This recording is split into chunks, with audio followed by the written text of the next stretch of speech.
Hello, and welcome back to Poll for Initiative, the tabletop role-playing stream where the audience influences the story.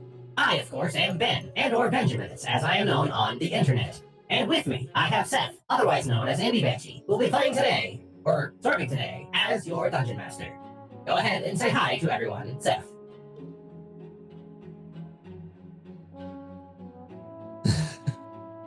Oh my god, he's back!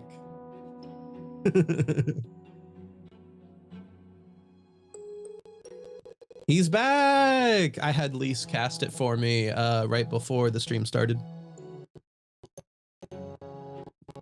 Yeah, actually, Lise is here with me. She doesn't feel like being on camera right now, so. Uh-oh. Oh no.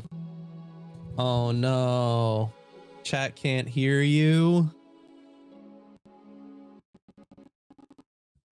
Seth has actually, so that was part of the trade-off. Me having Lise here to cast the identify spell involved taking away Seth's voice, because as we know, Seth is the voice of Lise. So in order for Lise to exist, Seth doesn't have a voice anymore, unfortunately. So it's going to be a really difficult session to get through today, what with Seth not being able to talk. But that's okay. I'm going to have Seth do complex charades at me, and I'll interpret for you all and tell you what's going on. Or maybe Seth will get their voice back. Who knows? One of those two is going to happen. It's looking like we're doing the complex charades, boys. Whoa! Ailstein finds 10 billion gold? That's crazy. No. Whoa! Ailstein levels up to level 20? That's also crazy. No. Can you all hear stuff now? Did not allow that. Yeah, I think I... Damn. I was this close to getting away with it too. I unplugged all my shit so that I could clean my computer, and I think because I did that, OBS was like, you don't have a microphone. So anyway, welcome. But hey, it wouldn't be a fucking poll for initiative stream if something didn't go wrong. Unfortunately, that's just our lot in life, I think. We get to do a fun D&D podcast, like, live stream, but unfortunately, something must go wrong every single time, so, you know. I'm gonna be so for real with you. I joke a lot about how my stream has constant technical difficulties. This is just what streaming is about. It's... like, find me a streamer who doesn't constantly have technical difficulties, and I will find you someone who probably has like a tech producer whose like whole thing is just doing that all day long and making sure everything runs smoothly. Yeah. The big streamers have like experts that help them with shit.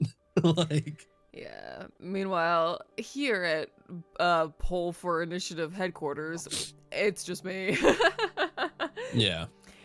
And I don't know. I'm just doing my best, you know. Anyway, welcome back, friends. It's been a while. What have you guys been up to? It's becoming so... I feel like spring is such a hard time for a lot of people. I don't know what it is, but like, I don't know. I feel like every spring, I just am like, I lose all my energy to do stuff. And pollen. like there's just a bunch of other stuff. I'm not allergic to pollen. It doesn't matter. There's still tree cum in the air. All right. That upsets me. Okay, great. Yeah, just blame the trees, I guess. Flowers and trees all splooging all over the place, all dude. right. No, that would make anyone sad. Cease. That's what's happening. That's what pollen is. Stop. Anyways, welcome back. Thank you all for being here. I am very excited for BFI, and I hope that you all are too. So, without further ado, a recap, since we've skipped we skipped a week, did a week, skipped a week, and now we're back. So, for anyone who doesn't remember what happened last episode, a winter recap for you. Let's see. Oh yes, the beginning of last episode, we finished up the fight at the big top, the Mentalists show, with the Sphinxes, where we met Arachne, and Bella Belzon, Neve's, ex-girlfriend who missing for several years. Lot of intense feelings there. Let's see, you did a lot of stuff last episode. You went searching for ingredients for the cure for clown corruption. You spent some time with Gertrude in the Grove, where she sort of led you to a small clearing where you could get some of the ingredients. You then made your way back to friends with an old lady. She's really sad and just wants like a kid to talk to. An old ghost woman. Who would have thought, you know? And now I'm a little bit determined to send the giant guy over to her because I feel like she would take good care of him. Oh, Gary. Yeah. Yeah, you went back to the Shattered Station. You cured Giggles and Rough Tumbles of their crown corruption. And then you unfortunately did see that Dr. Stella was in fact captured in her quest to find the stick, though in doing so was able to send you a hint at where it was. The Carpe Colossus ride where you met our big giant friend Gary. You made fast friends, robbed the souvenir shop of all of its toys, gave them all to Gary in exchange for the stick. I'm gonna need a list of the things that we robbed because like we cleaned it out. I thought that you just took all the stuffed animals. We started with that, and then I was like, well, there's nothing to stop us from stealing everything else too. Okay. And then you were like, yeah, but it's gonna take up too much room, and I'm like, will it take up 500 cubic feet? Okay, well, I'll send you the spreadsheet of everything that was in their shop, but maybe over a break. I'm not doing that right now. Yeah, you fucking cleaned out the souvenir shop. Yeah, fuck those dumbass little babies. I hate them. You successfully retrieved the stick from Gary, managed to get it back to the Shattered Station without anybody seeing it. So sort of success overall. And then right at the end of the episode, Stefano was running up to you and let you know that the toy maker wanted to speak to you at the Shattered Station. Actually, no, at the Lost and Found. The toy maker can't go to the Shattered Station. And that is our recap for last episode. So kind of a lot. Some good fun stuff. You did forget the most important part. That we did get him his Bobos. That is correct. You returned Gary's beloved Bobo to him, as well as giving him all of the other Bobos that you stole from the souvenir shop. Yes.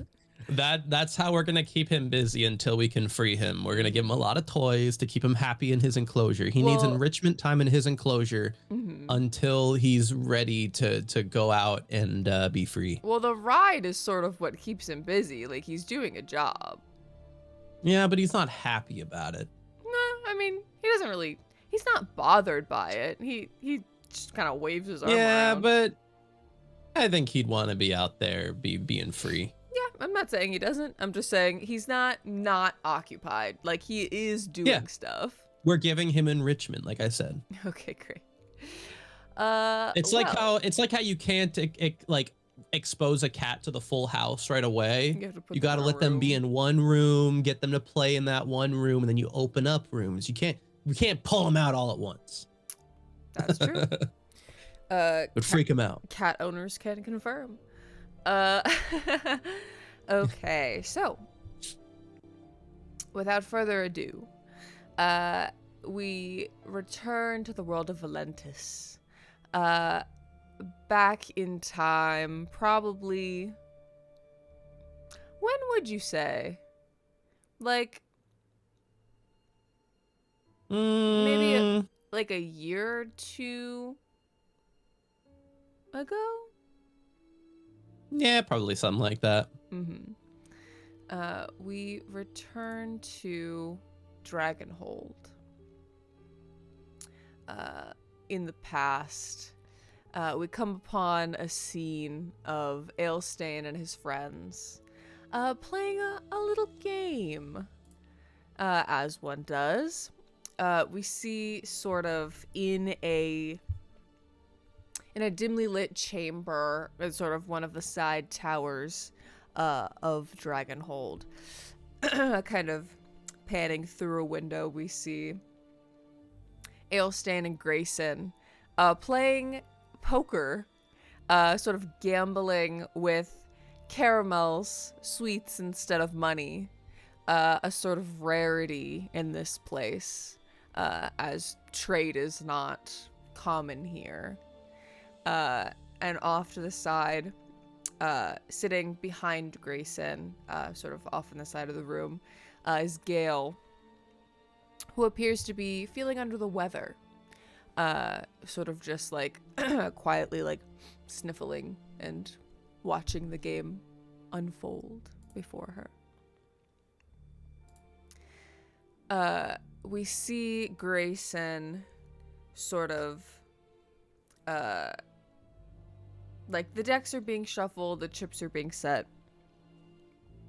Grayson says, "You know, you really shouldn't be out and about if you're sick. You should be resting." And you see Gale. I'm fine. It's mostly just congestion at this point.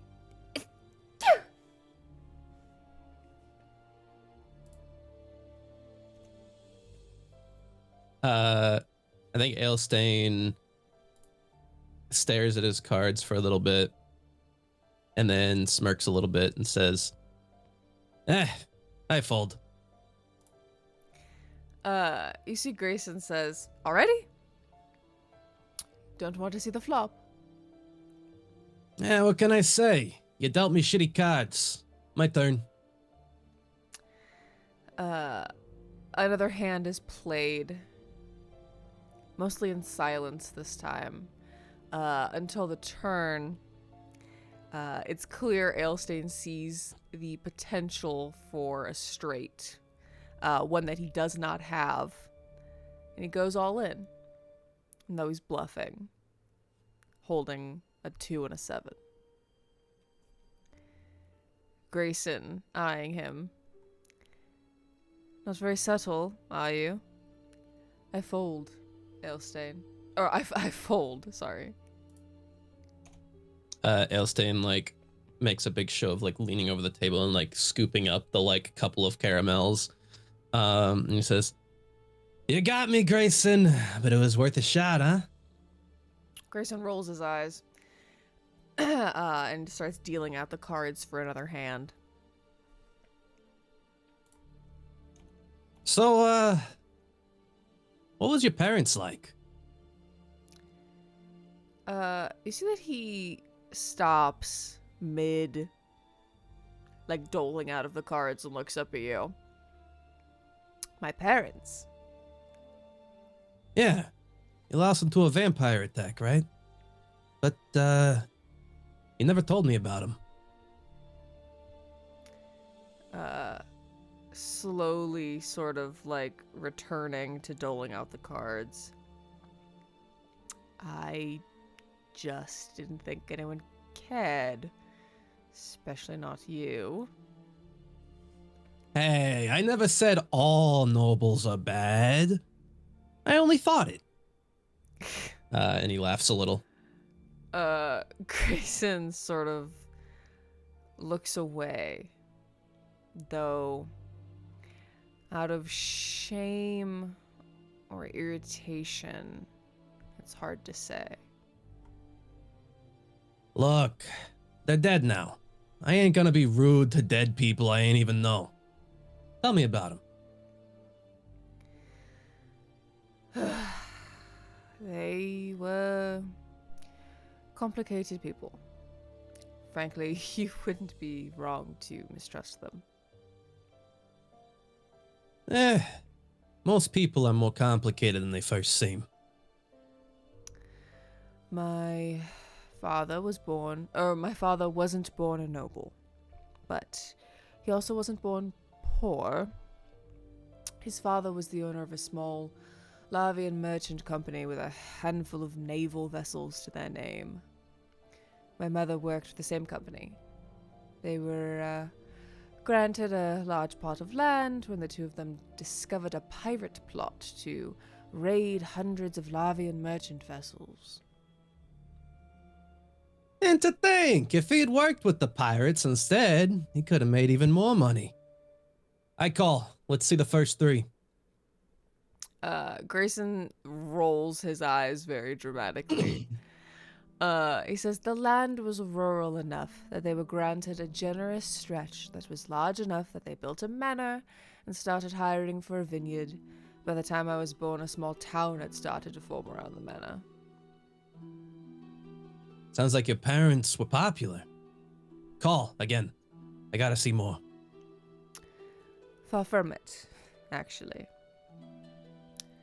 Respect can be won through adoration or fear. As I've grown older, I realized my parents chose the latter. I was young, not clued into everything that was happening, but the other kids acted different around me, and people would get quiet when my parents entered a room. I loved them, but I wish I knew more about them sometimes. Someone don't gotta be a good person for you to love them. And we all got secrets, right?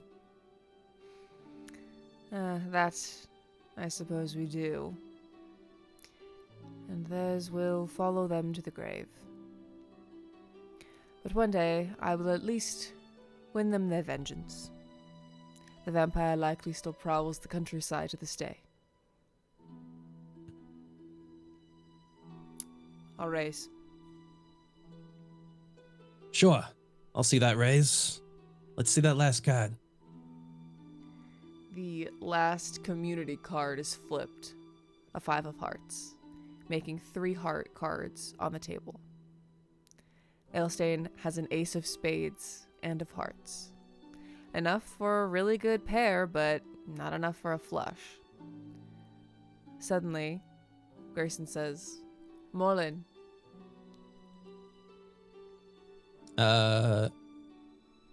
He squints at him really hard, asking himself if Grayson has a flush. Because if he does, that's a surefire win. You see Gale suddenly, like sniffles really loud. Nelston says, all right, me too. More fun that way. What? Really? Yep. Come on. Let's see him. You see Grayson begrudgingly reveals a 3 and a jack of clubs. It's a jack high versus a pair of aces, making Ailstein the winner.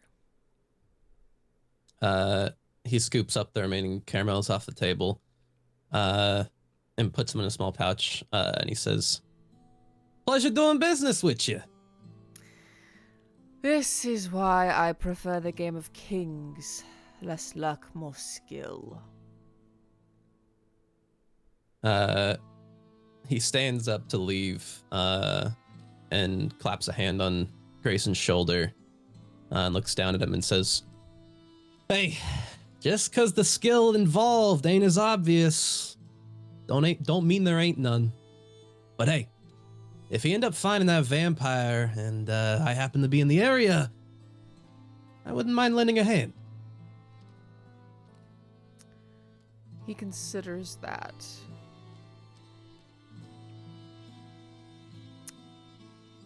I'd like that. Thank you.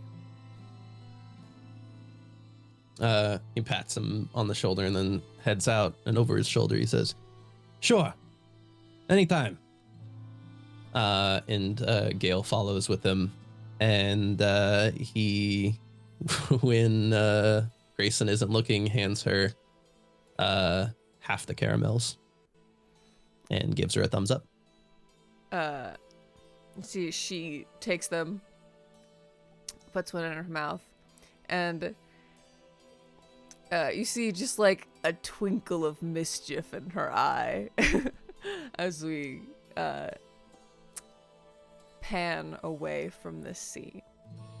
Our dastardly duo having duped Grayson out of his caramels. Caramels? However you say it.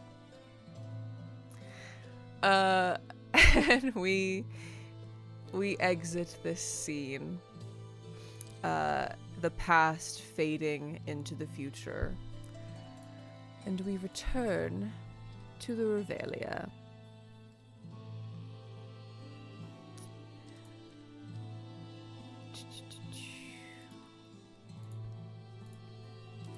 I'm curious how many people picked up on it as we were doing it. I don't know. Like I said, it's possible none. But just That's okay. I think that's part of the fun. I think that's part of the fun if it's not too super obvious. Yeah. All right. So, you return. We return to where we left off. You were in the Dismadium. Stefano has appeared and told you that the Toymaker would like to see you at the Lost and Found. Where were we? You were blanking. just leaving the Carpe Colossus after giving Gary his That's bobos. right. And That's Stefano ran up and said that the Toymaker would like to speak to you. All right. We'll go back with you. He leads the way through the crowds, all of you sort of ducking and weaving through the tightly packed areas. I keep a firm hand on my bag. Yeah, okay. Ailsin like whispers back to the rest of the party. It's like, this is where the pickpockets get you. Keep a tight hand on your belongings. You see Neve is wielding her new moon sickle, and is like, you see she's kind of like very casually just like swinging it around at her hips, like directly child of the candy corn level height in case anyone tries to like take her bag. Mm-hmm. You make it back to the Lost and Found unscathed. All of your belongings intact. For now. For now.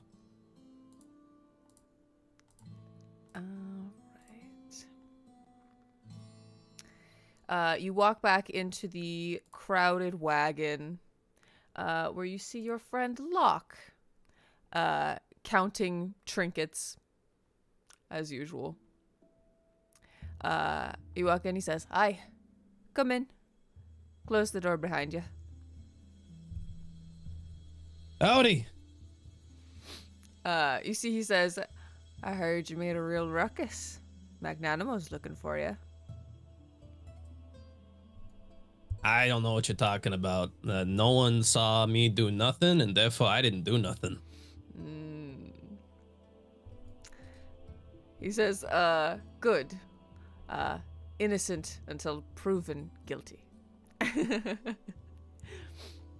Listen, Magnanimo ain't got nothing on me. Those babies want to try something, they can, but they don't got no evidence. You see that he shrugs. And after a few minutes, the Toymaker walks through the door. And you see that they wave to you. Their mask one of the sort of it's you don't see the typical beaten copper. It is more a this one is porcelain, a replica of Heckna's mask, though it is painted over with warm yellows and pinks, displaying a sort of gentle smile. Oh my god, it's gay Heckna. No, gay. Yeah. What about He's more that is colorful. gay? Rainbow Heckna. No, that's not what I said at all. What? It's got more colors. You're just It's gay Heckna. you're imagining what you want to imagine. Yeah. What's happening? The good Heckna, the gay one. Okay, great. That's Heckna's biggest problem. He's clearly heterosexual. Well, no, he was in a relationship with a man, so Yeah, no. well, he's a straight gay man. Okay, yeah. You know when a gay guy is like straight coded and you're like, I don't know. No. Anyway, You have not been around enough gay men then. I try not to be around men, period. Anyway, so the toy maker walks in, waves to you. You see that they sign, and Stefano translates, and they congratulate you. They say, "Good job on finding the stick. We are one step closer to defeating Heckna and leaving this accursed place. I admit that initially I did not have much faith in you, and you have proven me wrong, and for that I apologize." No hard feelings. You see that they Just don't make the same mistake again. you see they hold up all four hands as if to say, like, I would never. You see that they say, "One down, several to go still, but I have good news." Two down. It's 2 down, isn't it? 2 down. Yeah. A few more to go. You're right. You see that they say, and I come bearing good news. On a sour front.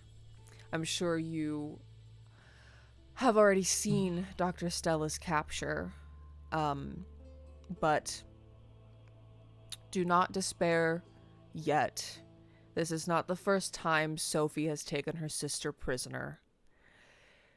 She's not lost to us yet. Any news on Pinky? You see that their mask shifts to one of... You see first candy wrappers and paper mache, a collage of detritus displaying great anger. And then quickly it shifts to steel. They have a mask of candy wrappers? Yeah, it's their rage mask. And then it shifts to one of steel. How do you say that word? Is it soldered? Soldered. Soldered. Steel soldered onto sort of sharp edges. It's like covered in patches of rust and outlined in black paint. And it displays a deep frown, a very melancholy mask. And you see they shake their head. No news. Well, at this point, no news might be good news. You see that they sort of shrug and they say, "However, there are more pressing things at the moment. The stick is recovered. I have leads on the next 2 items."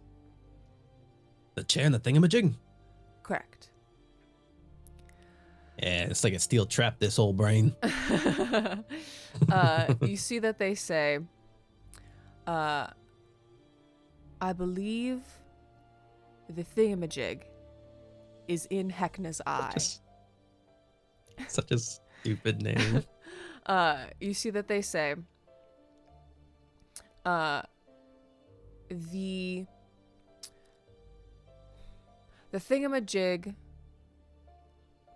was actually my creation. It was the first creation Heckna asked me to make. The engine of the train. After the train was discarded, destroyed, thingamajig was repurposed. It is in... Have you seen Heckna's eye? The great Ferris Wheel in the Dismadium. Yeah, talk to the guy there or person, the puppet. I don't know actually what their gender is, but the puppet there that was dating the other puppet at the ticket booth. I'm gonna be honest with you, I can't remember everybody's names here sometimes. There's a lot of stupid ass names here. No offense. You see that the BB Bobo. You see that Badonko, something like that. You see the toy maker, their mask briefly shifts one to stitched canvas and velvet. It has like delicately embroidered with little marionettes. And the mask displays kind of like almost like a petulant like pout. And Peep Boo, that's the fucking name. God, I knew it was something stupid like that. And you see the toy maker says, I created all marionettes and named them all myself. I mean, listen, no offense. Please name them better things. You see that they say, perhaps you cannot understand, but I made the marionettes from metal and magic with my own hands. They are beloved to me. Every single one. Oh, I'm not saying that they're not like cool little guys and like they're chill people. I'm just saying they got weird names. That's all I'm saying. Okay. You see they nod. And they say, Sorry, I'm being culturally insensitive to the carnival right now. I have to realize that everybody here probably has fucking names like Oingo, Boingo, Badonko, Donko. You see Locke kind of like laughs a little bit. And he says, that does appear to be the nature of the place. You're catching on mighty quickly. All right, guys, we got to work on our fucking carnival names. I'm gonna be Razzmatazz. What about you? Oh, okay. And he like points to Ambrose. Ambrose says, "Oh, fuck. I'm gonna be Sparkle Pads." Oh, okay. You could have just said I'm gay is your name, but okay. What about you? And don't say something goth, okay? Say something like goofy. And he points to Kaz. You see, Kaz says, what do you mean goth? I don't know. My name is Bloodletter. No, that's not fitting it at all. My name is fucking I don't know. We'll workshop it. We'll workshop it. What about you, Neve? You see, Neve is like deep in contemplation about this. She says, well, it's gotta be something absolutely ridiculous. My name is Stardust Shimmer in the Moonlight. Yeah. That's my full name. No, that doesn't. Yep. That doesn't. That's what it is. That's not a carnival name. I don't care. That's what I said. Yeah. All right, your name's Oingo Boingo. No. Absolutely not. You see, the toy maker says, "Can I continue, or are you going to continue to be ridiculous?" Yeah, go ahead. Listen, we have to do this to keep morale up. I see. You see the toy maker kind of says like, you see they just sign something like kind of long, and then Stefano just turns to you and goes, ah. Anyway.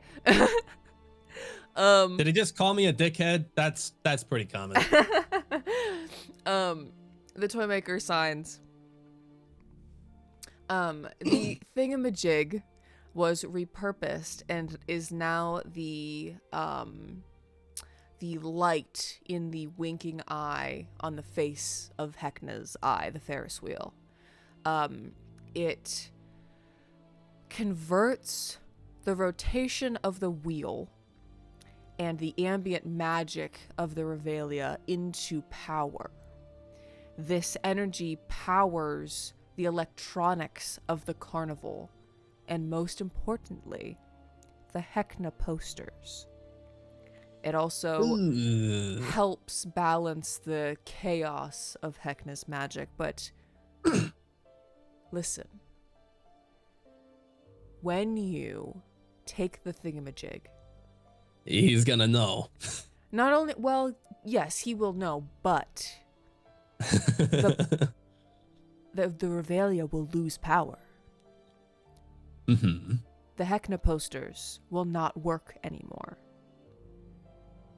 The lights of this place may power down, run on possibly backup generators, but any place here that relies on power will go down.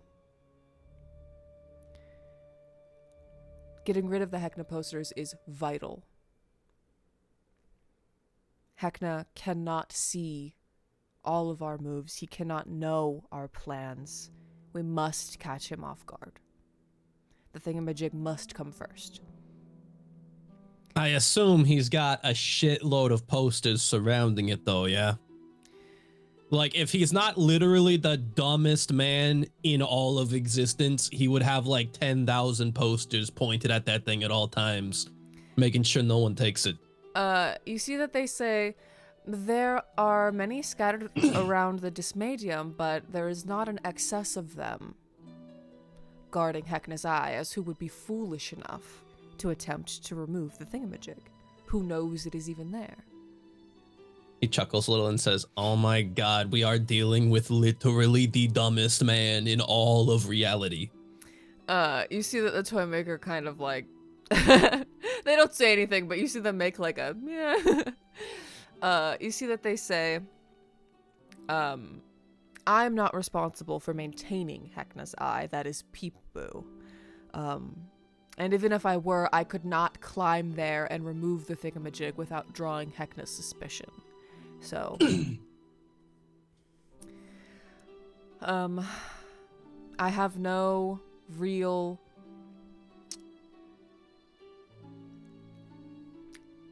aid in this scenario. I only know where it is. When you arrive, Peep-Boo can tell you about the ride specifics. But don't rely on him to aid you in retrieving it. He has a job to do as well. And as he is attached to the ride itself, he really can't be of much help anyway. So, the thingamajig in Heckna's eye, that must come first. And I am still gathering information, but I believe that the chair, if my sources are correct, the chair is what is tying Cicero to the Tunnel of Love. Oh, he's gonna be real pissed if Cicero gets loose. Oh, that's gonna be so funny. You see that the toy maker, you see that their head sort of tilts to the side. And they say, do not rely on Cicero. Do not expect aid from him. Though he hates Heckna, with a burning passion. Oh yeah, he has no allegiance to us. I'm well aware of that. Dude already singed off my eyebrows when I visited his fucking attraction. You see that they nod. They grown back yet? And he like points at his eyebrows. You see Neve kind of like brushes your face a little bit, and she goes, there's some stubble starting to grow. Maybe in a day or two. Oh God. Here, help me draw him back on. Okay. She takes out like an eyebrow pencil and starts like giving you like a really feathered like eyebrow. Okay, but like make me look hot, okay? Like don't make me look stupid. Oh no, don't worry. It's the only makeup I know how to do is hot, so. Oh, okay. Ambrose, do I look hot? You only have one eyebrow so far. Yeah. All right, even Ambrose don't think I'm hot right now. This is bad news. He thinks every man's hot. You see that the toy maker says, I am gathering more information on where specifically the chair might be. Once you retrieve the thingamajig, hopefully I will have an update for you on that. But for now, your course is set, and I wish you luck. Well, I mean, you said yourself, it'd be a little tough for us to climb that machine without drawing attention. You see he says... what if we had a distraction? Well, I mean, or you see they nod and say, whatever means you wish to use are available to you. I would suggest speaking to Peep Boo to get the layouts of the ride and perhaps ride the ride and see, perhaps that will give you some insight. He says, but think about it. What better distraction is there than the very guy that Heckna wants chained down more than anything getting loose? We could knock out two birds with one stone here. You see that they say, I would not advise. I do not know what you will face if you attempt to go take the chair from the Tunnel of Love. Cicero is a broken man, and for all I know, he may attempt to stop you from removing it, to further his own torture. What? And I am unsure you are... He wants to be tortured? You see that they sort of look to Locke, and Locke says, Heckna and Cicero have a complicated relationship. They were very close. Cicero betrayed Heckna. Heckna ripped his heart out, made it a detraction, but keeps him close to torment him. And also because I think he cannot let him go, even in his betrayal. And Cicero, for all that he hates Heckna, I think part of him does not want to leave. Oh my God, they're star-crossed lovers. This is so stupid. I hate clowns. You see, Locke says, it's all very confusing. But no power and no Heckna posters will make it easier for you to get into the Tunnel of Love. All right, well then what are your suggestions? I don't know how we're supposed to get up there without drawing a shitload of attention. I suggest getting on the ride. Get on the Ferris wheel. See how it works.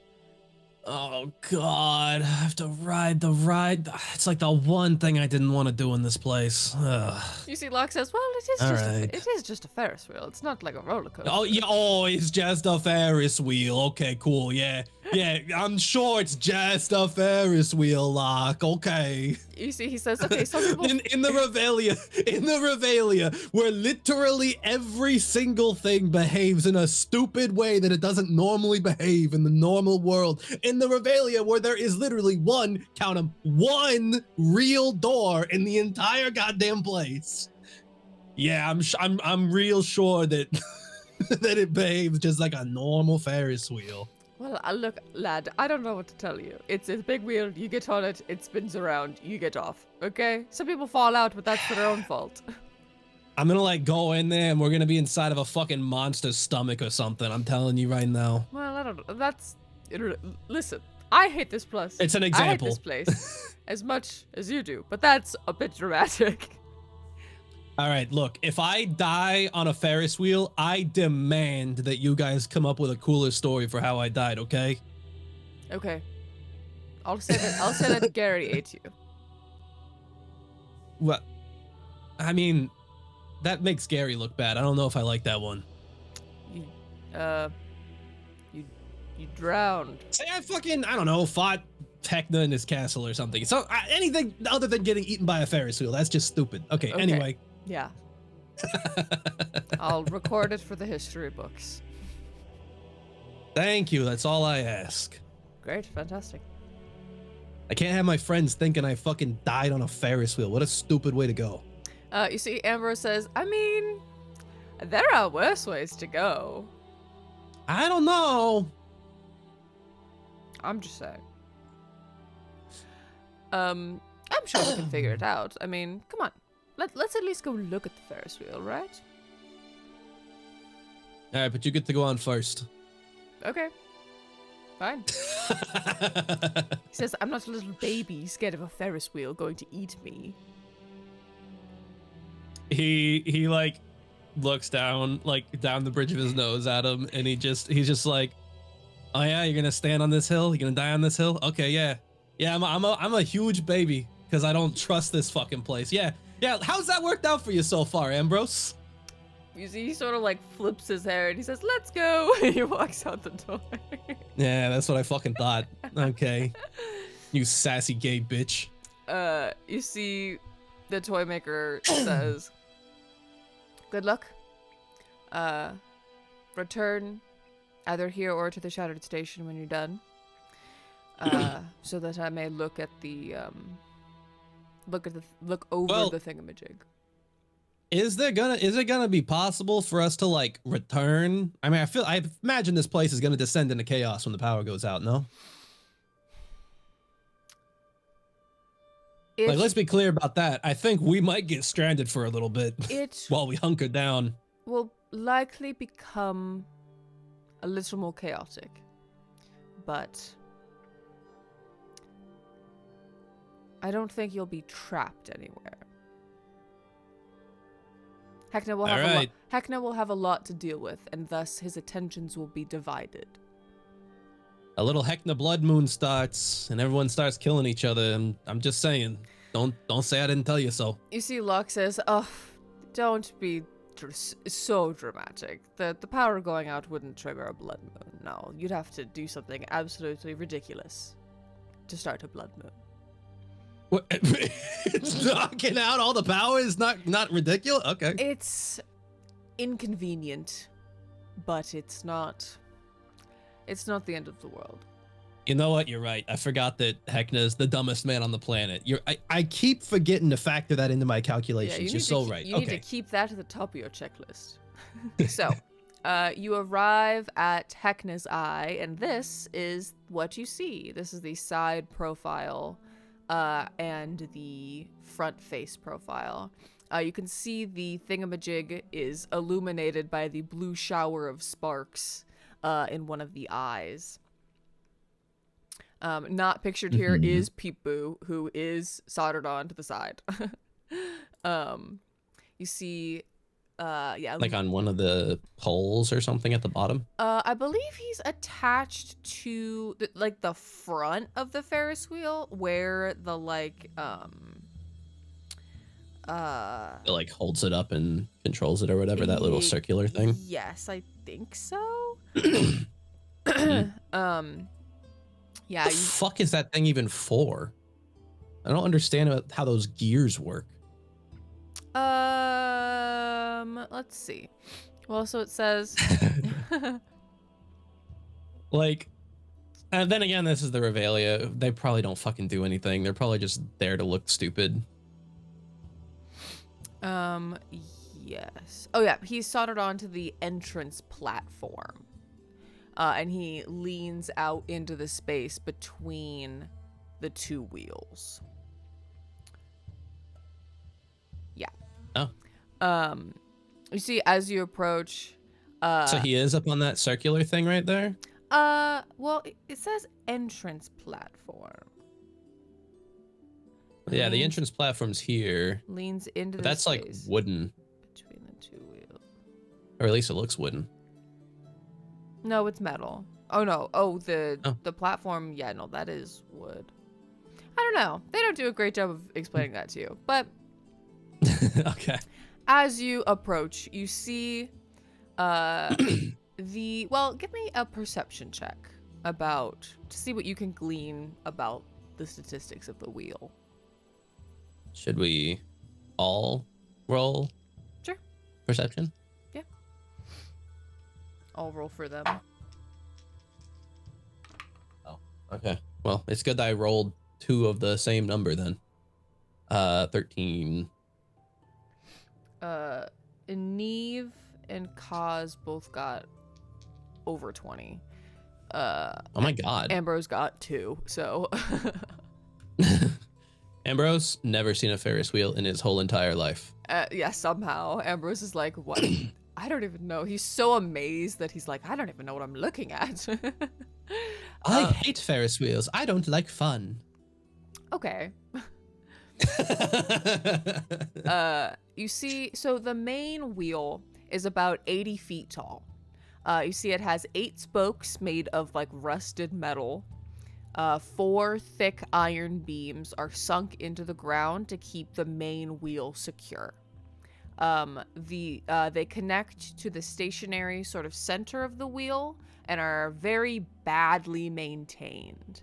And therefore the wheel wobbles a little as it turns. You see there are 20 gondolas spaced equally around the main wheel.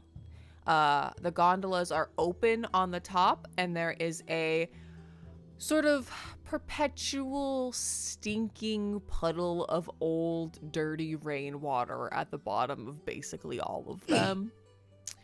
Yeah, there it is. Each gondola holds up about 3 people, and you see 15 of the gondolas are currently occupied.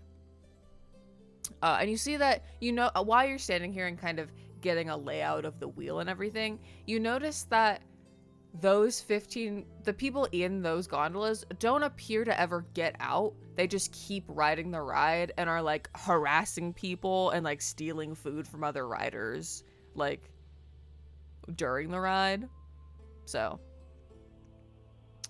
They're all robbing each other. yeah, basically. All right. Keep our hands firmly on our bags. You see at the rear of the wheel, there's a short ramp that leads up to a 10-foot by 10-foot square platform where the gondolas pass closest to the ground.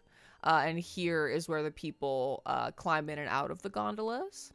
And about every 10 minutes, the wheel does a slow cycle that halts each gondola in turn to allow new riders to climb aboard.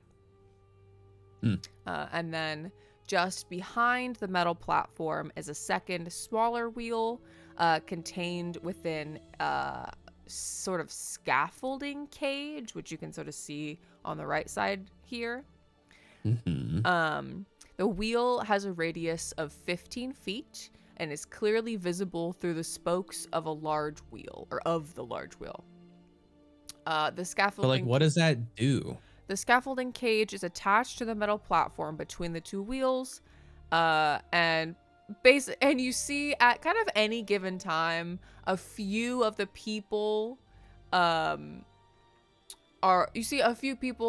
like running on the smaller wheel like a hamster wheel.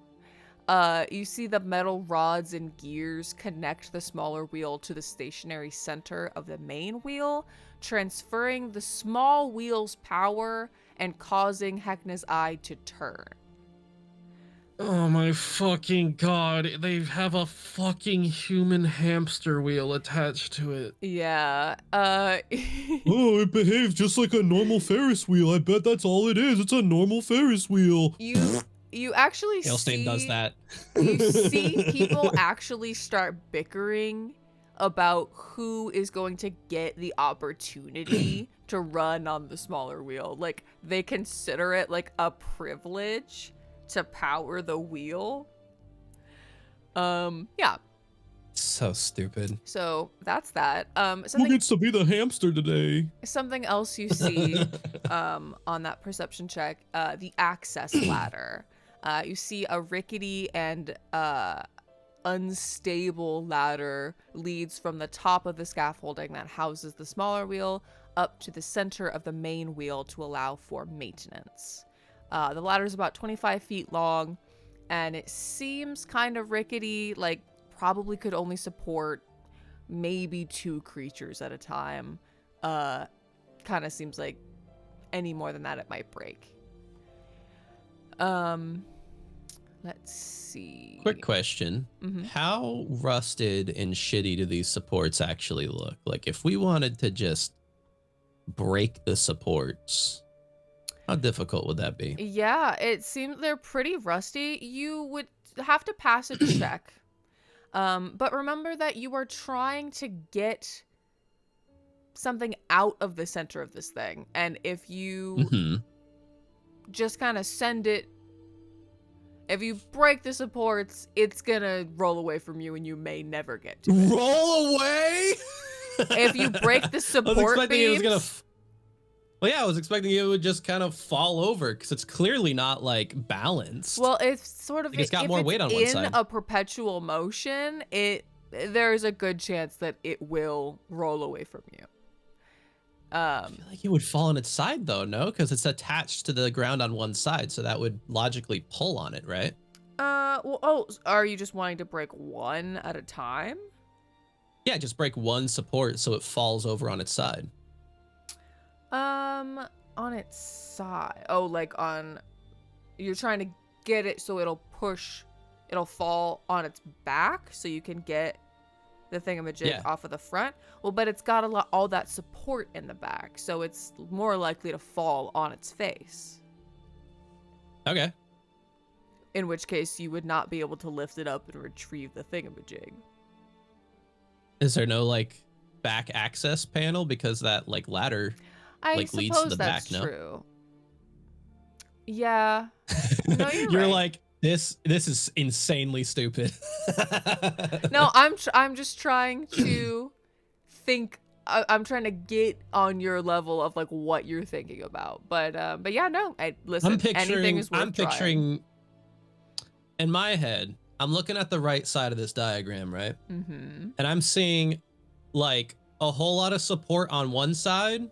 Mm-hmm. And not a lot of support on the other, on the left side. Mm-hmm. If you break that left support, the whole thing's like the center of mass is going to tug the whole thing forward and it's going to fall on its face. Like that, like assuming physics works here. So I don't know. Maybe the Reveille is just stupid like that. On that perception check, I will say, it seems like to remove the thingamajig successfully, the metal scaffolding needs to be destroyed. It seems like once that has been destroyed, it'll be easier to pry the thingamajig free. So if you're the going metal scaffolding, meaning what's the metal scaffolding? These little gear rod things that are attached to the smaller wheel? Yeah, that's sort of like they're sort of in the way. Would that not also get ripped apart though if it fell on its face? It might hold it up so it wouldn't fall all the way forward. It is attached to it from the back. Yeah. It seems like your best course of action, probably destroying the scaffolding or attempting to climb up there and retrieve it from the maintenance panel, or you can destroy, whatever you want to do. I'm just letting you know with that perception check, that those seem to be your best options. You seem to be telling me I shouldn't do this. Okay. Okay. I'm not telling you what to do one way or the other. So then just I don't know. giving We you should probably go information. talk to fucking Peep Boo, right? Beep Bop. Beep bop. Yeah. Peep Poo. I'm sorry. He's got such a close name to Peep Poo. That's so mean. He's literally one letter away from Peep Poo. Take away the B, Peep Poo. All right. You see that Let's go talk to Peep Boo. you see Peep Boo is like helping people on and off the rides, greeting people, and just like, watch your step, don't lean too far. It says, "Hey Peep Poo, sorry, Peep Boo." You see his 3 heads are currently stationary as people are getting on the Ferris wheel right now. And then once it starts up again, his heads start to rotate along with it. Oh God, which one do I look at? He's you had this same rotating problem his head, last looking at time. You see, he says, "Oh, hello again. How can I help you?" I imagine it's like that. God, what movie was it from? I can't remember. There's like some animated film where like a girl is held by a monster and is like looking at its many eyes, and it's like, pick one and focus on it. I don't know. Fuck, I can't remember what movie that was. Someone must know. But anyway, says, "Hey Peep Boo, your ride's looking a little rickety there, pal." Oh, is it? Does it require maintenance? Yeah, I think so. It's like swaying back and forth. Oh, yes. It's not securely attached to the ground there. It wasn't made as well. I mean, no, it was made really great. It's just the supports are failing Heckna, so it wiggles, but it's safe-ish. Yeah, no, like even the best construction ever, it still requires maintenance. Yes. Okay, I will call for maintenance. No need for that. I can help you with that.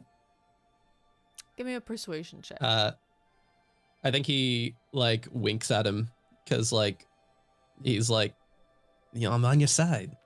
Give me a persuasion check with advantage. He says, "Why did you wink at me?" I'm flirting with you. Oh, I don't. I only like marionettes. I'm sorry. Not a great roll. 14. He says, "Okay, but you should probably bring an engineer with you just in case." An engineer? Why would I need an engineer? I'm just doing some simple routine maintenance. Are you an engineer? Well, yeah, of course. I would bring at least one other engineer with you, just in case. This guy's also an engineer. Ain't that right? Sparkle Pants. You see, Ambrose goes, yes. Tools. Yeah, don't let him fool you. He's just fucking with you right now. You see, Peep-Boo goes, do you have another engineer? I mean, we're all engineers technically, but we're kind of making our rounds around the park, trying to like, you know, fix things up. Heckna don't like how weak things are getting, how downtrodden they're getting.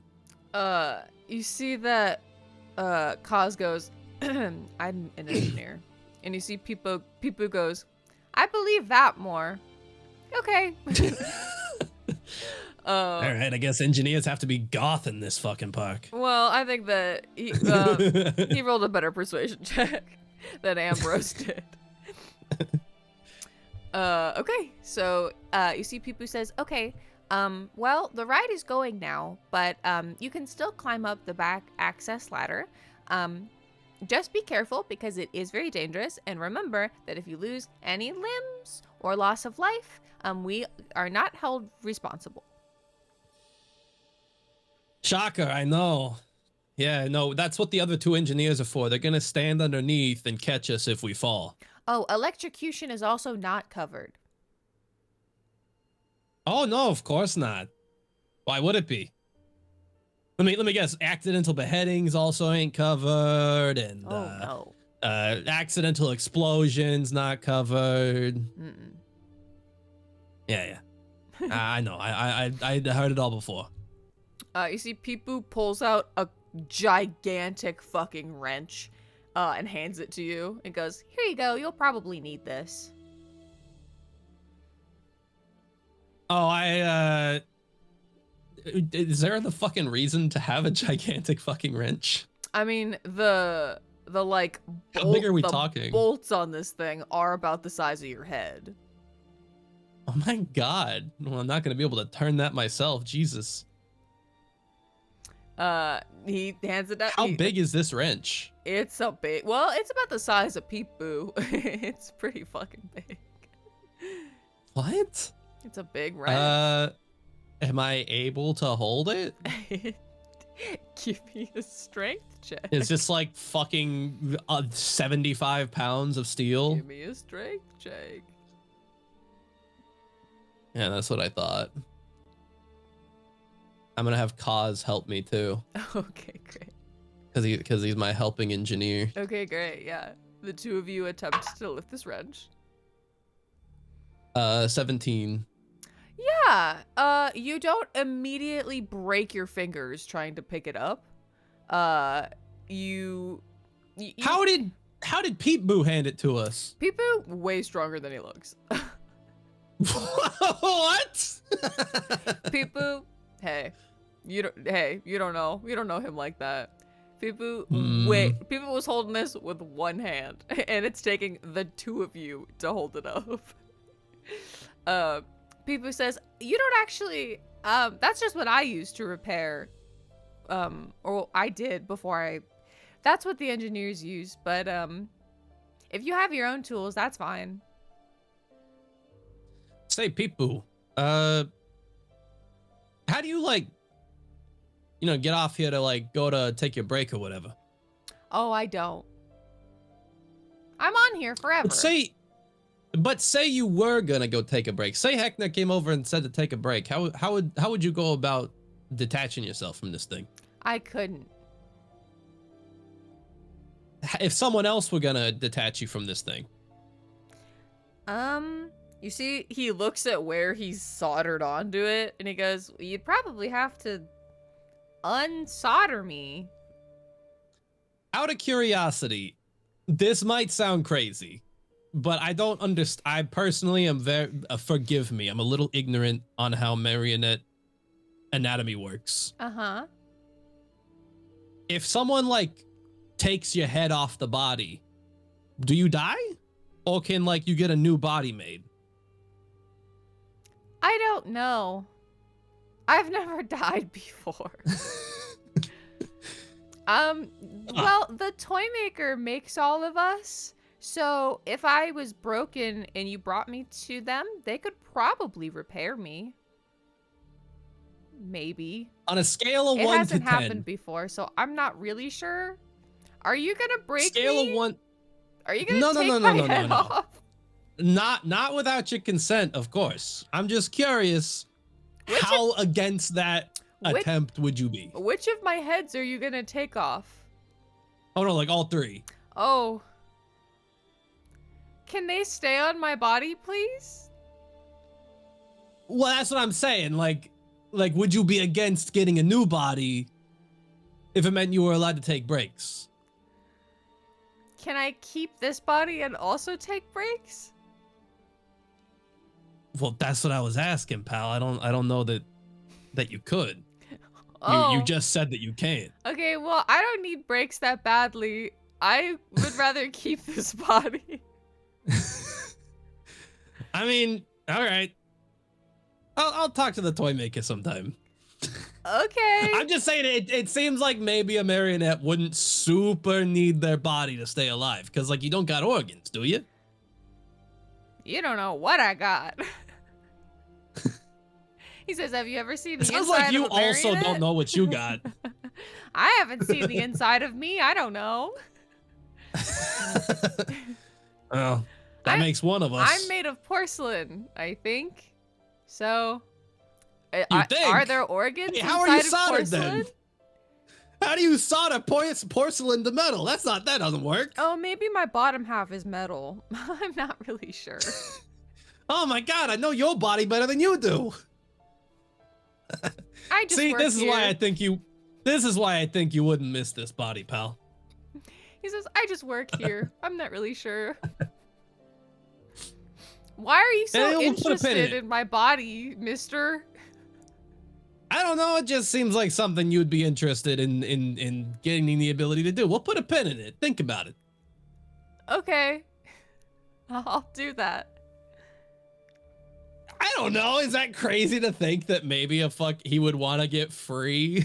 You're asking it in a really weird way, but yeah, no. Well, I'm thinking of ways to get him off there. He said, okay, well, let me know when you fix the Ferris wheel. Let me know when it's, don't make it unoperational. There are people on it right now. Sure. Say, you know, with maintenance, it's typically good practice to, like, you know, take a little bit of time where no one's on it, you know, just in case something goes wrong, you know? Heckna would be really mad if we stopped the ride. We've never stopped it for maintenance before. I see. Well, you know, c'est la vie.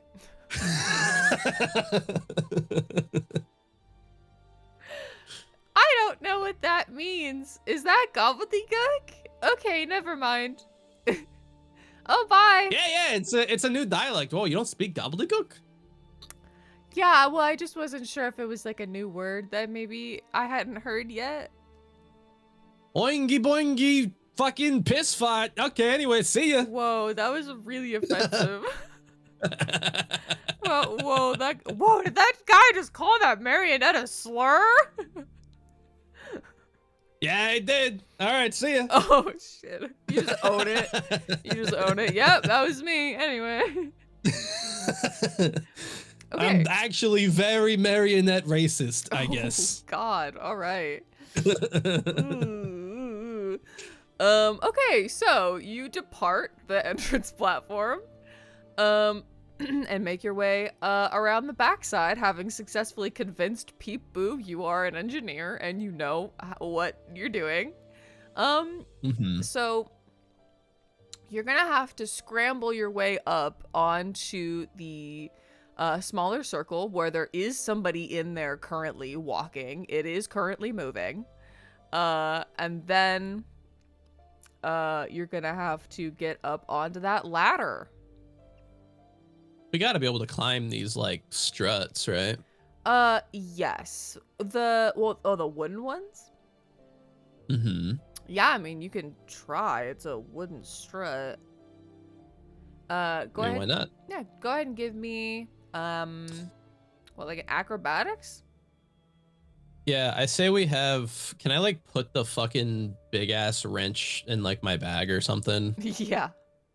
I'm not... Okay. To be fair, you're not actually sure that you require this wrench. Peep Boo was like, this is what I used to fix it, but you're not actually trying to fix this thing. You're trying to break it. So you're not actually certain how much use this wrench is going to be. Mm-hmm. But you can still hold on to it. What we could do... How heavy is it? The wrench? Mm-hmm. It's probably like 50 to 75 pounds. What if we climbed up to the very top of the wheel and dropped it down on the struts to break them? Like I said, the scaffolding is kind of what you're wanting to target the most. If you break the struts, and I cannot stress to Yeah, you yeah. Well, enough. sorry. The scaffolding, Okay. the like little gear things there. Let me give you a rundown on the scaffolding. Just for you to know, as Benjamin, the scaffolding has 100 hit points. And it has an AC of 15. So you're going to need to break this But thing surely dropping this 75-pound hunk of steel onto the metal board, not metal, the wooden boards here, that would have to shatter them, no? It would do damage for sure. Let me see how much damage that would do as an improvised weapon. I don't even know if it would be an improvised weapon, would it? I mean, because like I don't know that a wrench is a weapon that is like specified. Unless it is, and I just haven't seen it. Let's see. I would think it would do like a falling damage type situation. Well, yeah, it would be an improvised weapon. Hold on. But I'm not making an attack with it. I'm just dropping it. And falling damage is different in 5e. It's like, I feel like it would be falling damage on, because the force would be equal between them, right? Falling damage. So they would both take the falling damage, no? Falling damage is for like people and objects to take damage. That's not necessarily going to affect, like, the velocity will affect. The problem is I have not ever had to deal with this before, and I don't know what the rules are. Well, I don't think that there are hard and fast rules is what I'm saying. But like the way I'm reasoning it out in my head is if an object is falling onto another object, it's going to take falling damage for that distance that it fell. But since the force is equal between those objects when they make contact, should the object that's getting hit not also take the falling damage? You would think so. Hold on. I found something possibly related. Let's see.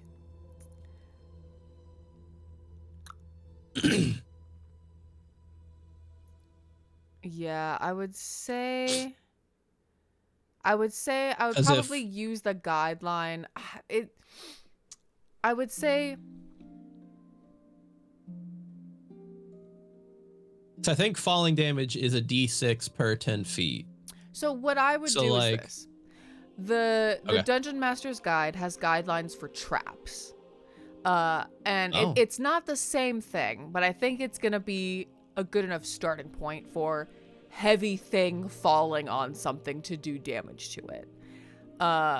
They have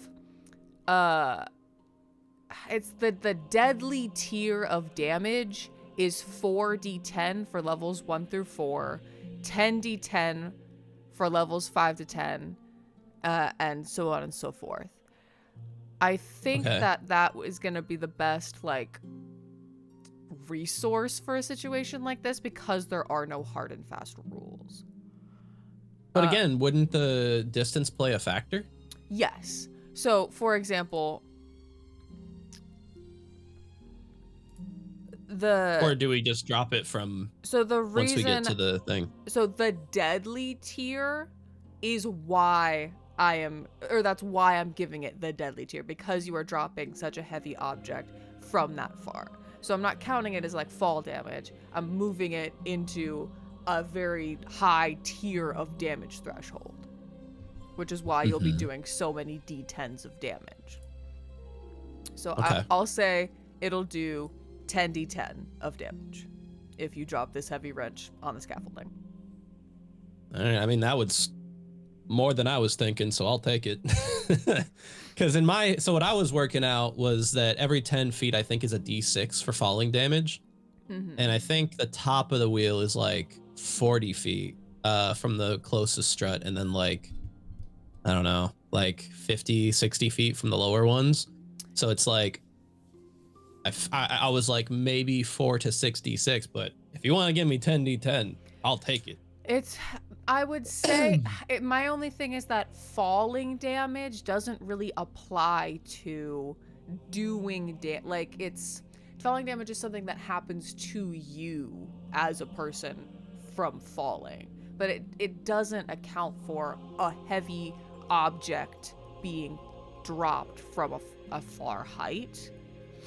So I'll say if you can get to the top of this Ferris wheel and drop it down on the scaffolding, it'll do 10d10 of damage, but you will if it hits, because you'll need to hit the AC at least, because I'll you're gonna have take to it. throw it. Okay. Let me just drop it though. Just like hold it and then boop.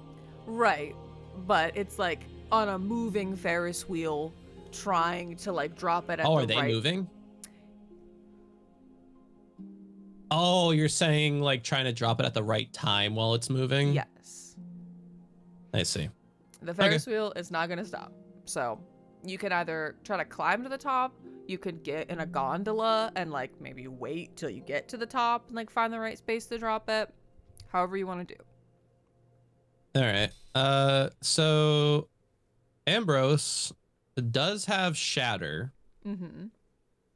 And I'm pretty sure that an object cannot save. So that's definitely going to succeed. Yes.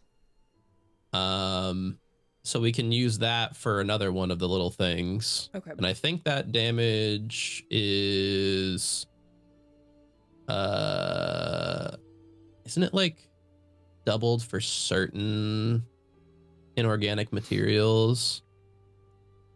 I think, is it stone?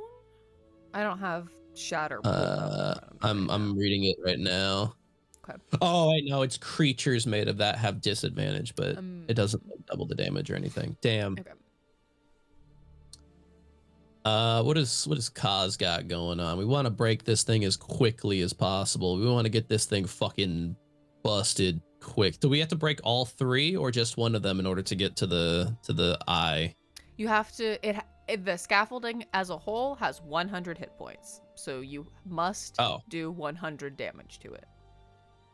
Oh, I thought each one of them had 100. That's much more manageable. No, yeah, the scaffolding as a whole has 100 damage and an AC of 15. Kaz does not have much for this. Yeah. He's more of a hit things, burn, curse people, sort of heal. Yeah, he does a lot of radiant damage. Neve, do you have any like fiery things? Sacred Flame is radiant. I guess she's got heat metal. Damn. Fuck, man. Well, the scaffolding is metal. Oh, I thought it was also wood. No, okay. The ladder is wood. The scaffolding is metal. Well, then I guess she could also do heat metal. Okay. I think I want, despite what we said, I want Ambrose to come up with me in case someone tries to attack people on the bottom. Okay. I'll have Kaz and Neve watch our backs. Okay. And since Ambrose has got generally better skills revolving around intelligence, I'm hoping that if there's any checks to remove the eye, he'll be good at that. And he also has another bag of holding, so he can handle actually retrieving the eye while I climb to the top of the Ferris wheel and drop the thing on the struts down there on the scaffold. Give me an intelligence check as you're looking at this thing before you climb up there. Okay. Flat intelligence or like arcana or... No, just flat intelligence. That'll be a 15. You're looking at No this thing. pluses. You're looking at this thing and you're like, okay, once the scaffolding comes down, the panel will be revealed. The panel. It seems like you're gonna need to pry a metal panel off the back to get to the thingamajig. I see. So in that case, we want someone who is strong and therefore Ailstain doing that. Because I think everyone else in this party, aside from Kaz, who only has a +1, I think everyone else is either negative or 0 on strength. Okay. None of these fuckers have ever done a push-up in their lives. Nope. Neve's too pretty to do push-ups. Yeah, like sometimes when they wake up, like Ailstain's like doing pull-ups or something at camp, and they're like, "What are you doing?" And he's like, "Have you never done pull-ups before?" And Bruce is like, "No, go back to sleep." Oh my god, it must be so nice having everything just given to you. Okay, so I guess in that case, well, we probably want someone with good acrobatics. I guess we've got equal acrobatics, Ailstain and Ambrose. So we could have Ambrose climb to the top and drop the wrench. Okay. And Ailstain will wait at the thing. Again, this wheel is moving. Well, that's the thing. It would be kind of easy then, right? Because he could wait for one of the spokes to rotate around and quickly run across it. Yeah, with a good athletics check, yeah. Or acrobatics. And then just kind of hold on, like sit on top of the gondola as it like goes up to the top. And then ride it back down and run across the other spoke. Yeah. Does that, am I crazy or does that sound like a really solid plan, Chad? I feel like that sounds like a really solid plan. Sounds good to me. And then we also have Kaz who can cast Shatter, or not Kaz, Ambrose who can cast Shatter, and Neve who can cast Heat Metal. Kaz is perhaps not, you know what? We'll have Kaz run up to the top. Because that he can handle the wrench. Ambrose can cast Shatter, Neve can cast Heat Metal, and Ailstain can pry the thing open. Okay. That seems like a good use for everyone. Sure. Sounds good. They're all huddled around behind the machine discussing this. You see Kaz, you're like, okay, Kaz, you're gonna climb up to the top. You see Kaz like looks up at the moving Ferris wheel and he just goes, okay. Says, look, it looks intimidating, but you just gotta look at those spokes. When it's straight across, you sprint across, you stand on top of the gondola, you're golden. He's like, all right, but you're letting me sleep for like 12 hours after this. Yeah, sure. Well, whatever. I'm sure goths need their goth sleep. Okay, great. Yeah. You see, he rolls. That was what you eyes. normally slept for. He goes, it is. But since we've been here, it hasn't been. I haven't gotten even remotely that. So, all right, perfect. Well, break. What do you do first? I think Kaz and I first have to scale it to get to the center part of the wheel. Okay, this is gonna be a little bit of a difficult check. But go ahead and give me your acrobatics. Can we get can both of us get Bardic from Ambrose just in case? Yeah. I'll mark that off on his sheet. Also remember that Ambrose, Kaz, wait, why do they all say heroic inspiration?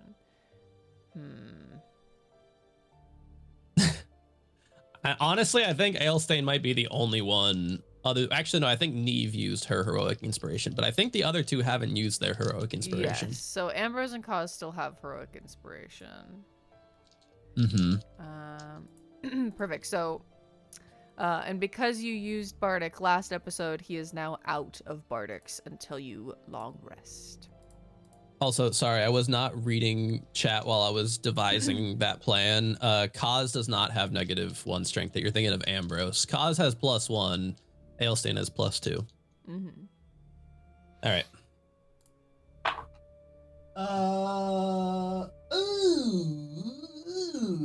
Well, Aelstein will be using that Bardic. It's a D6, right? Yes. Oh, actually, this is an athletics check, not acrobatics. Oh. Why? We're climbing something. It specifies that while the ride is in motion, it can be scaled with an athletics check. Oh. And this module's weird. I don't agree with a lot of their decisions. All right. I'll rule that it can be acrobatics, since you're like, because athletics is like. I mean, it's fine. We can do either. I don't really care all that much, but I'll say whichever one you want to use is fine. okay. I don't really care that much. Causes is just better acrobatics, but okay. Well, What'd you get? how difficult of a check is it, would you say?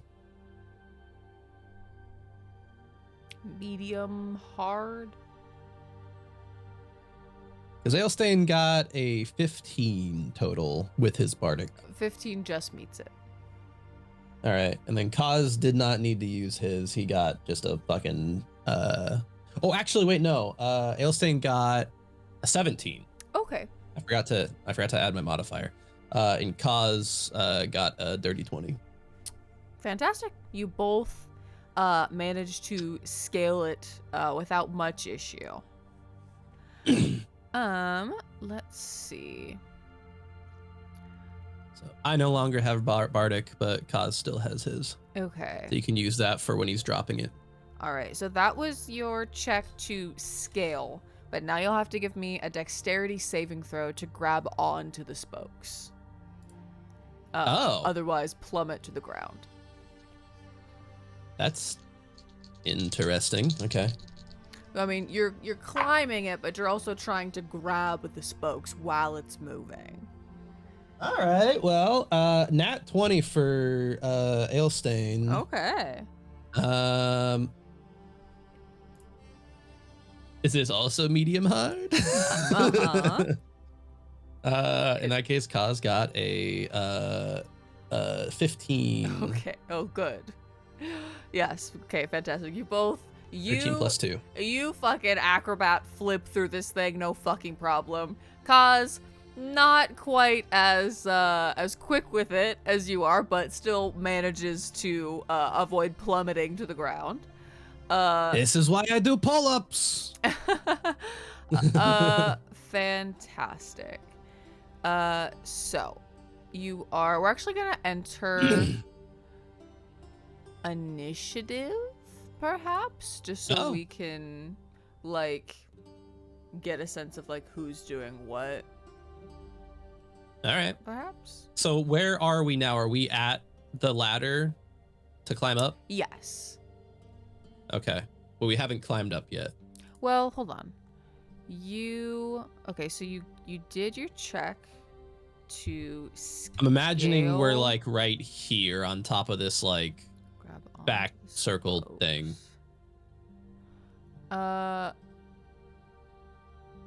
No, actually, you are with both of those checks succeeded, you are at the top.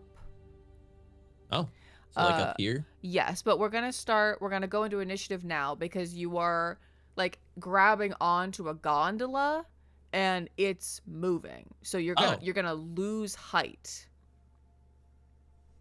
Wait, what? Or the spoke is moving. So sorry, not the gondola. You've climbed to the top. You're holding onto a spoke, but it's moving. So we're gonna go into initiative so that you can, because it's moving down, you're gonna lose height each turn. What? But we're on the ladder. No, you've climbed to the top. On both. Oh, on Kaz is on the top. Yes. Oh, okay. We are way further along than I thought we were. Yeah, Okay. you with both of those checks succeeded. You technically didn't need to do the dexterity save if you were just going for the ladder. Oh, I wasted my fucking nat 20. Damn it. I want to reuse that on opening the hatch.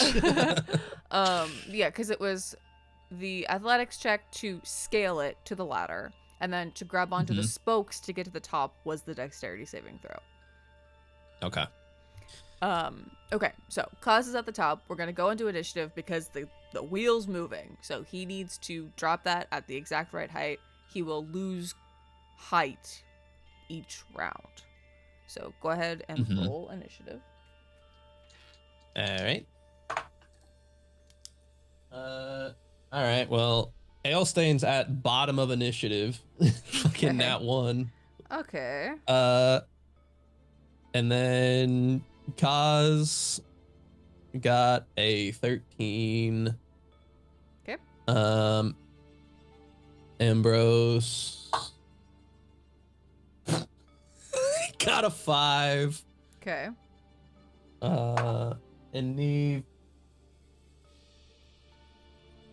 doing about 5 with the modifier. Oh, great. Okay, great. Fantastic. I think that means Ambrose goes before her though, because her modifier is higher. Okay. So, well, fantastic. This is great because top of the order is Kaz. All right. So, let's see.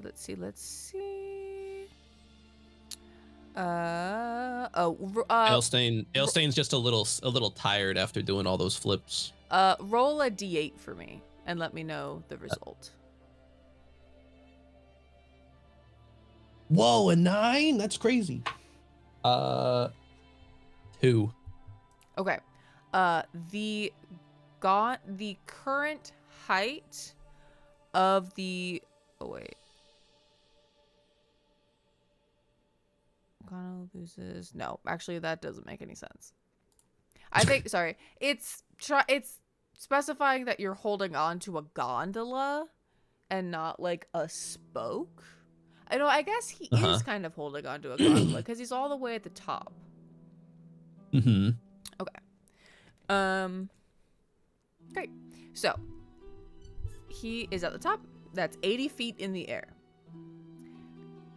When do you want? He will lose about 5 feet of height each round. Drop it right at the top. Right immediately. All right.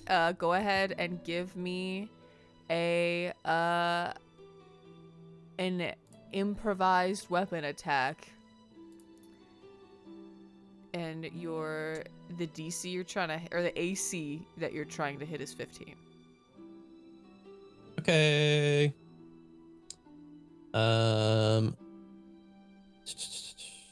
It's a +4.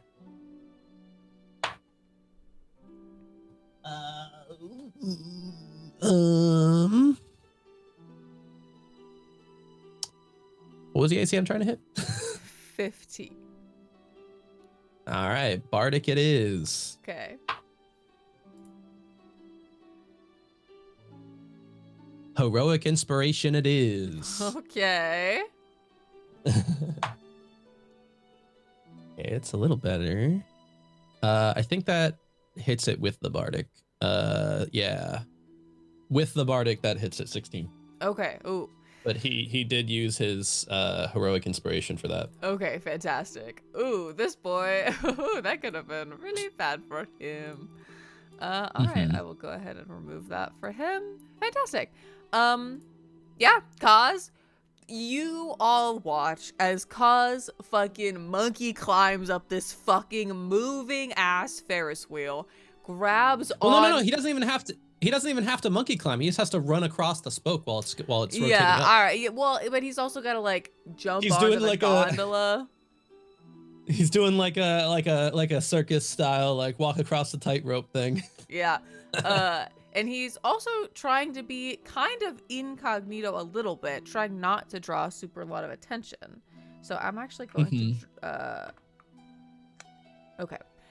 He got a 15 on his stealth. So far no one except some of the people on the ride have noticed him, which is good. He makes it all the way to the top, picks up this big fucking wrench, and let's go. You all hear a loud fucking clang as this thing tears through some of the scaffolding, and actually all of you need to give me a dexterity saving throw, who are on the Ferris wheel as it lurches, as some of the scaffolding is fucking broken. Oh, okay. Just me and Kaz, right? Yeah. That's a dex save. Yes. Which Ailstain's got proficiency in. Good. Oh no.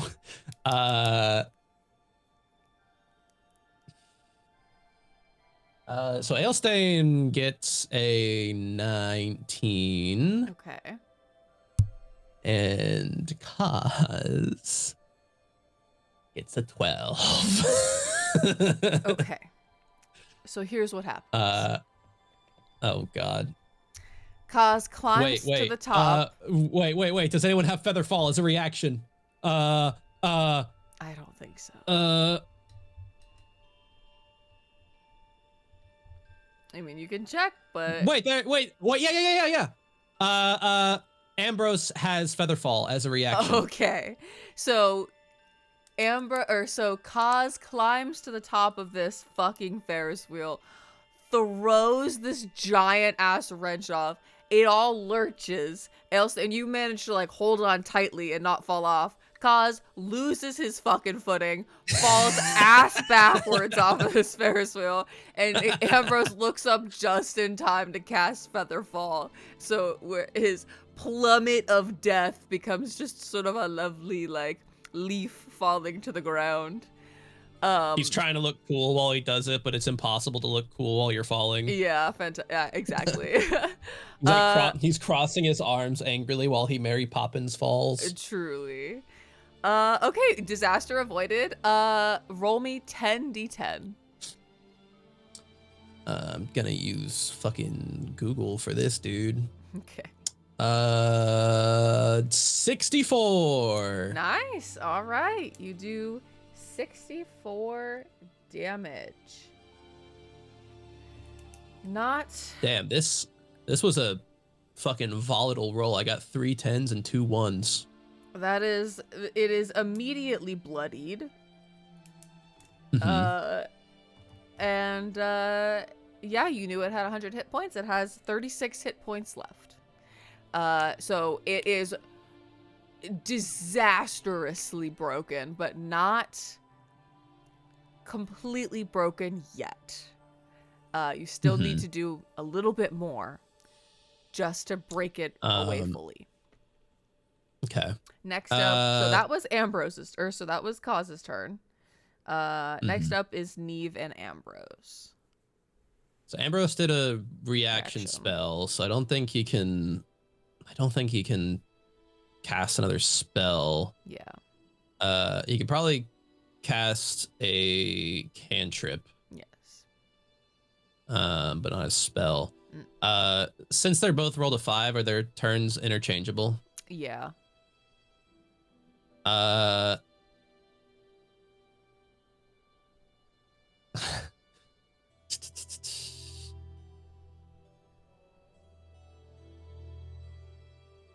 was gonna say, can Neve do like pass out a trace on us, but that's only 30 feet out from her. Yeah, that would not cover anybody. on the Ferris wheel. All right. Well, she can cast heat metal. Okay. Are there any advantages to that since this is a big metal structure, or no? I'll say that You think? it'll give advantage on the next attack on the scaffolding. Oh, okay. It's unfortunately not nearly as strong as dropping the giant wrench. But we can do it. Also, any part of the metal that you are touching, you will probably take damage because it is hot. So if you're, I'm not touching the struts. You're on the wooden ladder. That's fine. I'm just saying, if you touch the scaffolding at any point, you're going to take fire damage. Honestly, I'm like wondering if it's even worth it though, because like. Okay, what does the description say? Because normally when you cast heat metal, it's on like a weapon someone is holding, so it's so hot they have to drop it. On a big metal structure like this, you know, heat makes metal malleable, which is why I would say it would give advantage. But I can't see it doing anything else. Like, it's not going to do damage by itself, you know? Well, yeah, I mean, I don't know, just to, like, weaken it. I guess we could just cast fucking Moonbeam on it. Like, I mean, unless it's, like, resistant to radiant damage. Does heat metal do damage? I mean, it does damage to creatures touching it, but it's like, I don't know. It doesn't say whether it does do damage to objects, you know? Yeah, I would So it's just like, it's kind of up to DM discretion. I think I would just say it would aid whoever is attacking it. It does damage to creatures that are made of metal. So Peep Boo. Yes. But Peep-Boo's not attached to the thing. No, yeah, he's just on the struts platform. Yeah. But yeah, no, it doesn't say about the. Yeah, I guess there's kind of no point then. Might as well just cast like fucking Moonbeam or something. Okay. Or just have her fucking enter wild shape and do her starry form, maybe. I don't think that does more damage than Moonbeam. Yeah, I don't think it does. So yeah, I think just having her do Moonbeam. Okay. Go ahead. Can't imagine that metal is resistant to radiant damage. Yeah. Go ahead and cast that. Keep in mind her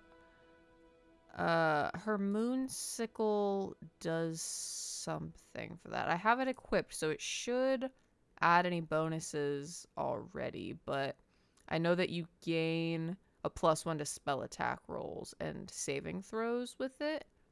But it's a saving throw and it's an object, so I don't think it can save. Oh yeah, okay. And plus I have it equipped on her character sheet, so it should already be adding that bonus. Yeah, I think it just gets 2d10 damage. All right. Just realized I rolled the D100. Let me put that back and roll the D10. That's a 7 and an 8. That's 15 damage. Fantastic. Yeah, it groans a little bit as this like explosion of moonlight centers on it. And you see people riding the Ferris wheel scream as it lurches again. But yeah, it has about 21 hit points left. That is Ambrose is it possible for Ambrose to touch the struts? The scaffolding? Yeah, you didn't cast heat metal, so yes. You could just touch it and cast Shocking Grasp and zap it. Are you sure? What do you mean, am I sure? You want to cast a lightning spell on a conductive metal while there's people on the ride? Are the struts connected to people? Are you talking about the struts or the scaffolding? The scaffolding. The scaffolding is metal connected to the metal wheel. All right, Starry Wisp then. Okay. I'm not saying you shouldn't do it. Damage. I am merely clarifying. I'm just not clear on how much all this shit is connected. So it's like, I don't know. Will it kill people? It's all connected. Fuck. That's 5 damage. Okay. Hey, better than nothing. Did you roll to hit? Or is it? Oh, I guess Starry Wisp is an attack, isn't it? Mm-hmm. All right. That's a dirty 20. Okay. Dirty, slutty 20. Fantastic. You can roll damage again. It was 5. Okay. Fantastic. It is, I mean, it's on death's door, man.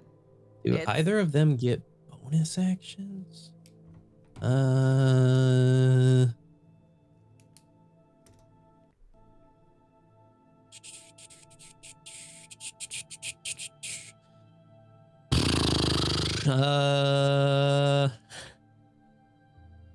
Neve, come on. You gotta have something. No. I don't think so. Wait. You just gotta do 16 more damage.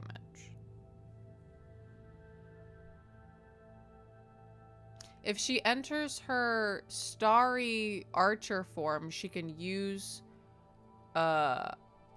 no, but it's an action to enter that. Never mind. She's already done something. Well, it's a bonus action to do your wild shape. But yeah, I don't think she has any bonus actions that do damage. And the reason I chose not to do wild shape is because I think Moonbeam technically does more damage than anything that I would have had her do in her wild shape. That's true. Moonbeam is concentration, so she would lose concentration going into starry form. Fuck. Yeah, I guess it's just up to Ailstain to do the remaining, what, 16 damage? Oh, and I think the only thing I could do that would do damage would be Eldritch Blast, unless this thing is somehow susceptible to slashing damage? I mean, it's not immune to slashing damage. Guess I could try hitting it with my sword. My sword explodes upon hitting it. All right, I guess Ailstain's gonna roll to hit it. Okay. Go ahead and give me your attack. Hey, roll. worst case scenario, just smack it with your sword. 19. That hits. And I do get... God, fuck, it's been so long since I've done this. So, okay, hang on. Hold on, everybody. I gotta remember how Ailstain's shit works. So... Over the break, I refreshed myself on how my shit worked. So I have Savage Attacker and 2 weapon fighting was the thing I was remembering. I couldn't remember what the other thing I had was. Mm-hmm. 2 weapon fighting lets you reroll any 1s or 2s when rolling damage. And then Savage Attacker lets you roll damage twice and take the higher number. Mm-hmm. So at first, I rolled, because I get to roll 2d6, I rolled 3 1s and a 2. But I got to reroll all those. And my higher one was a 5 and a 4, which is 9 damage, plus the 3 that I get from my modifier. That's only 12. And I needed to hit 16. And I was like, fuck, I'm not going to hit this. And I was like, wait, but I do have a bonus action, my Crimson Right. And I do get to roll 1 more d4 of lightning damage with that. And I rolled a fucking 4, boys. So I hit the final 16 that I needed Exactly. Woo!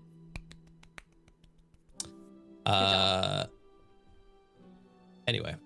Yeah. So, back into it. You rolled Mhm. exactly 16. So, With your permission, Uh-huh. may I describe how this like all like plays out? it depends on what you think is going to happen. Well, I just want to run through everything that just happened, and then I want to describe what Ailstain does. Sure. So I mean, this is all happening over the span of 6 seconds because it's a single turn. We Yeah. managed to break it in a single turn. Yeah. So Kaz drops the giant wrench. Uh-huh. It hits the scaffolding, does a shitload of damage. Mhm. I imagine it must have taken out one of the scaffolding things, right? Yeah. Like, because there's 3 of them. Mhm. It must have fully taken out one, maybe hit another on the way down. Maybe almost fully took that one out too. Mhm. Ambrose, feather falls him as he's coming down. Neve does a moonbeam, doing more damage, and then Ambrose does that cantrip Mhm. on another one of the struts. So I imagine only one strut is like left connected since there's only 16 health left. Mhm. And you said these things are like rusted to shit, right? Yeah. I think Ailstain sees that it's still holding strong despite all that. And he like whispers to himself. He's like, all right, come on, you stupid fucking lich. Help me out here. I didn't roll damage for how much damage he takes from activating his right. Give me 1 second. 2 damage. So he takes 2 damage from cutting his palm. Cuts his palm to activate his crimson right. His sword starts like crackling. And I think for like as Ambrose is like looking up at like Kaz falling down, because I imagine Ambrose is like super worried. Sees Ailstain cut his palm and raise his sword above his head, and as he's about to like strike a particularly rusted point that looks like a weak point on the scaffolding, I think for like just a second, the light catches Ailstain's face, Mhm. and I think Ambrose sees that Ailstain has like sunken eyes, like blackened, but it's like for a split second.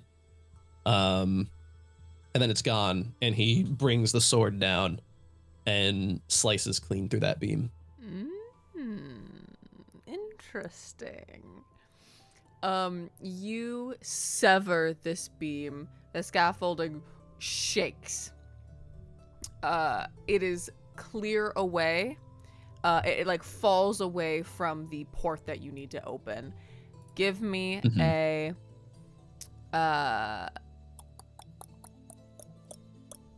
you will need to give me an athletics check to pry open the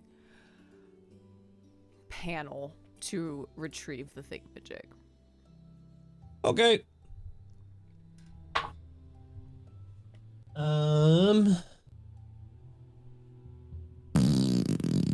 Can Ambrose give me Bardic again? Ambrose is out of Bardic. He's out of Bardic? Wait. Yeah. He has 3, doesn't he? You used one last episode. Fuck! 14. 14 is the exact number you needed to succeed. Oh. Okay. I assumed it was going to be 15 again. No. You managed to pry open the panel, and before you is a small blue, sort of like mechanical device. It is nestled in the center of the eye, and it sits before you. It occasionally sparks blue, with like blue, it like occasionally sparks with blue light, as the Ferris wheel continues to now jolt, and like is like groaning and shaking. How connected to the wheel is this thing? Like, do I need to detach it in any way? No, you've pried it open. You just need to reach forward and grab it. But it is sparking. Is there any way I can just use the bag, like put the bag of holding over it? And just you can try. put it in that way? I would say that's like a sleight of hand if you want to avoid like getting caught with any sparks. Yeah, I mean, it's like when you like you're picking up like dog poop. You want to pick it up with the bag. Well, you would have to turn your bag of holding inside out to do that. Is that what you want to do? No. I'm saying like grabbing the edges and just pushing them over it. That's not how anyone grabs dog poop, but okay. No, all right. Give me a sleight of hand to manage it. All right.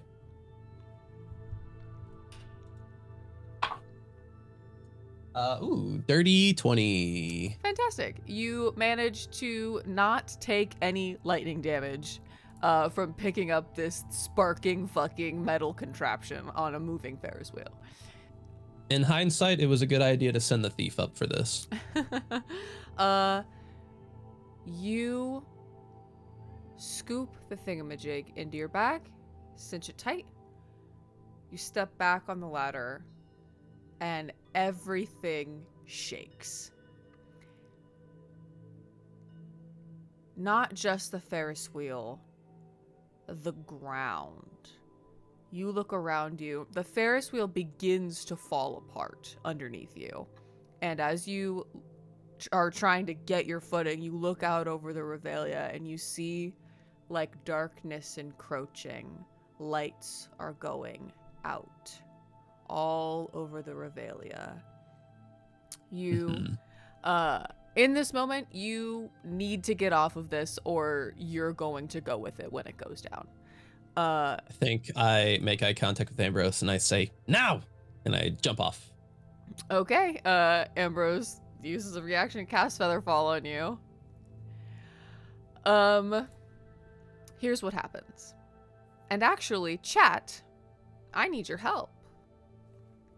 It's been a little while since we've had a poll. And I would absolutely love to inquire with you what the outcomes of this are. As you leap off of Heckna's eye, falling peacefully to the ground, the power in the Revelia is deactivated. You look around as you're falling. You see every Heckna poster, usually animated and moving, are frozen in place, all having lost their magical aura. You look up. We draw a penis on one of their foreheads. You see that the Hekyatron is still floating in the air, but is no longer broadcasting ads or scenes throughout the Revelia. It is now just a black screen. You look over across the way, you see the many lights of the Flophouse Casino shudder and go dark. The wheel, as you descend to the ground, the main wheel jolts in such a way that it breaks off of its spokes. The main wheel hits the ground with a fucking thump so hard it feels like an earthquake. And for a second, it begins to wobble before it begins to roll. Slow at first, but quickly picking up speed and bouncing up into the air, landing with a horribly loud thud as it begins careening through the Dismadium, scattering people in its wake. The wheel We tried saying that the people should get off for safety. That's not my fault. The wheel begins thundering around the Revelia, causing screams and shrieks. And chat, I would love to know what location does Heckna's eye damage? Where does our great wheel land in the carnival? Is it the petting zoo, the big top, or the flop house? I will go ahead. Do you want to put those in chat before I start the poll? Poll. What does the poll specifically say? Where does the wheel damage? What location does Heckna's eye damage? What location does Heckna's eye damage? The flop house is the casino, where the secret entrance from the laboratory entered or exited. First one was the petting zoo. The second one was the big top, and then the third one was the flop house. Correct. See, I listen. Fantastic. I'm glad. I hope you do. All right. All right. I've put that in the chat. All right. I have started the poll. Let me put that up there. Fantastic. I am very interested to see the outcome of this. Oh, okay, the big top so far. Interesting.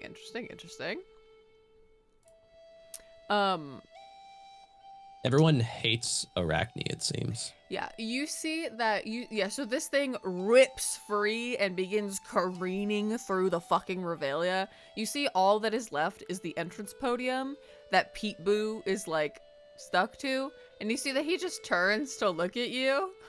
Like all 6 of his eyes wide, and he just goes, I look at him and I say, "You sure you don't want to try having your head detached?" He says, I think you should go. Do you want us to take you with us, or? I don't think so. That would probably be bad for me.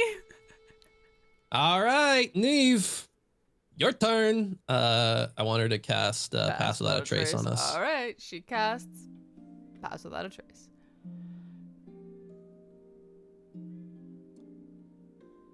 Oh. Are you still there? Yes. Sorry. I got a notification on Roll20 that says your connection to the server has been interrupted. Yeah, for some reason I think Roll20 might be breaking right now. Uh-oh. It did that for me too, but I still have internet connection, so I think it's Roll20. Uh-oh. Okay, hold on. Ooh, well, we don't super need it right now, do we? Well, hold on. We're done with the wheel. We are done with the wheel. Let me see. We could just keep going until it's back. Yeah, it's low. Oh, I think it's okay. Maybe nope. Hold on. It's loading. It doesn't. The scuffness continues, I guess. This isn't even our fault. This is Roll20 is breaking for some reason. Because I have full internet connection still. Yeah, me too. But, oh, yeah, it's back. Refresh. I did refresh. It's loading. Refresh again. Okay. Oh, okay. Anyway, it looks like everyone voted for the big top. Just let it load. Fantastic. Okay, great. So the big top. Perfect. I'll go ahead and finish that up. All right. So the wheel just fucking wrecks house. It destroys several smaller buildings before finally coming to a rest and falling right on top of the big top. You see people are screaming and running around and swarming and like you just hear absolute discordant fucking chaos. Neve casts Pass Without a Trace. Give me a perception check as you make your way out of here. And also, where do you go? I mean, I want to beeline back to. Wait, did the toy maker say to bring it to them or to bring it to the train station? I can't remember. They said, well, to them, yeah, because the toy maker can't Yeah, really not- go to the shattered station. Yeah, so don't bring it to the shattered station. Bring it to them. Unlike the other things that we brought to the shattered station. Yeah. So I guess we're going there. Yeah, you're keeping the stick at the shattered station for safekeeping. You said perception. No, I said 22. stealth. I said stealth. Oh, stealth. 23 then. All right, perfect. Well, yeah, you fully make your way back to the lost and found with no issues. It's really easy. There is absolute fucking chaos going on around you right now. Quite easy to kind of slip around unnoticed. I think as we're making our way back, we're all kind of high-fiving. Ailstein's like, "Congratulations, guys! Your first real heist. You did it." You see, Ambrose is like, if that is what heists are like, I don't want to take part in any more of them. Do you see the damage that just fucking did? And you see, Yeah. Neve We're says, breaking this place. good riddance. Yeah, I mean, I just realized your X is in that. How do you feel about your X being flattened by a giant wheel? You see that she kind of is like, eh. Okay, yeah, see, it was fine. That's the real reason chat voted on the big top. They're like, crush Neve's X. How dare she hurt her? Literally. Yeah, you see Neve is like, it's fine. I really don't care. I need to take a nap. Can we just get this over with? I've had a lot's happened to me today. Been a productive day, though. Yeah. You make your way back to the lost and found. You see that you see Locke like ushers you inside and like closes the door behind you and like closes the curtains. He goes, "What the hell happened out there?" Says, I don't know what you're talking about. Something happened? Oh, we got the thing we were looking for. You see that the toy maker comes out of the back room, and you see that they sign like, well, that was a spectacle. Oh, quick question. What happens if the heads were to come off of your little like marionette guy? That doesn't kill them, does it? They don't got organs. So like, you see the toy maker switches to a mask of like fucking sorry, I have to find the right one. You see it's like carved walnut wood studded with like these brass rivulets. You see like heavy eyebrows and like a stubble like beard, and it appears to be like deep in thought. And then they say, "Are you attempting to remove the head of one of my marionettes?"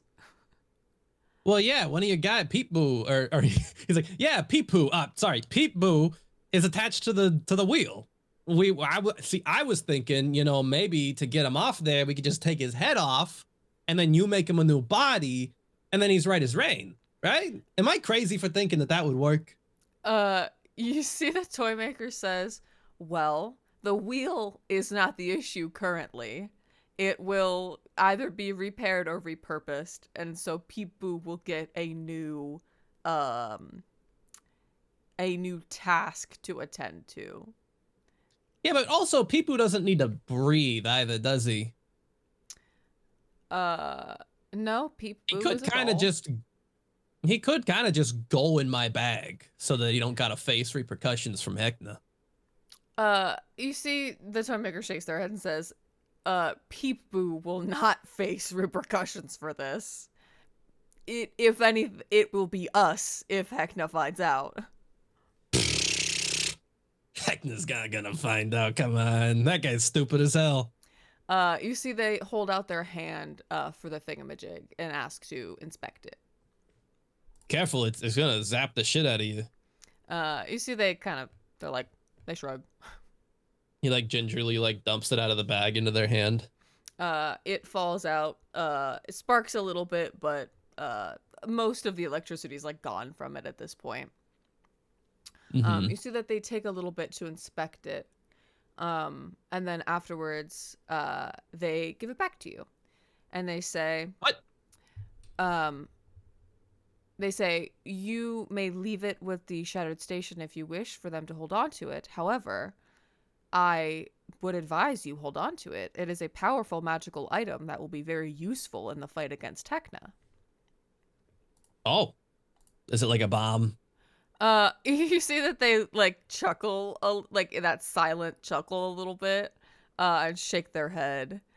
And you see that they say, the thingamajig it's a magical device of whirring cogs and gears, but it is able to be disguised to look like an unassuming amulet. You see that they sort of wave their hand over it and it becomes just like a necklace. And you see that they say, to save time, when you're wearing the amulet, when you're hit by an attack and take damage, the amulet absorbs some of the energy and stores it. Stores half of the damage done to you between the end of your turn and the start of your next turn. And then during your turn, on a successful melee or ranged attack, you can unleash the stored energy as lightning damaged once per long rest. So Ailstain's already wearing an amulet, so it might make sense to have, like, I don't know, Kaz wear that or something. Okay. You hand it to Kaz, and he says, "Oh, okay, yeah, I guess I could be a necklace guy," and he puts it on. A necklace guy? What the fuck is a necklace guy? Someone who wears necklaces. I don't know. I don't usually. I'm like a ring guy. I wear. Get over it. You look pretty now. All right. Okay. That's. Don't he look pretty, Neve? Come on, he looks pretty. He looks very pretty, very handsome, Kaz. Very good. Yes. He says, "Don't talk to me like I'm a dog, please." I don't appreciate that. Ambrose, he looks pretty, don't he? He says, "Well, of course he looks pretty. He's always pretty. Not as pretty as me, but of course, he's Whoa, whoa, rude. He's aesthetically pleasing." You see, Kaz rolls his eyes. He says, "No, full of yourself there, pal." He says, "Ambrose." He says, "In Ambrose's world, no one is prettier than Ambrose."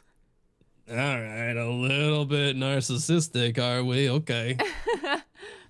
I mean, you're pretty, but like, he rolls his eyes and does the like jerk off motion. You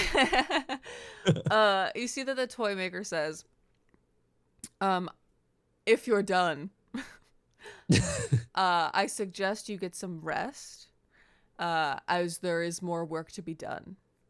I have located the chair." You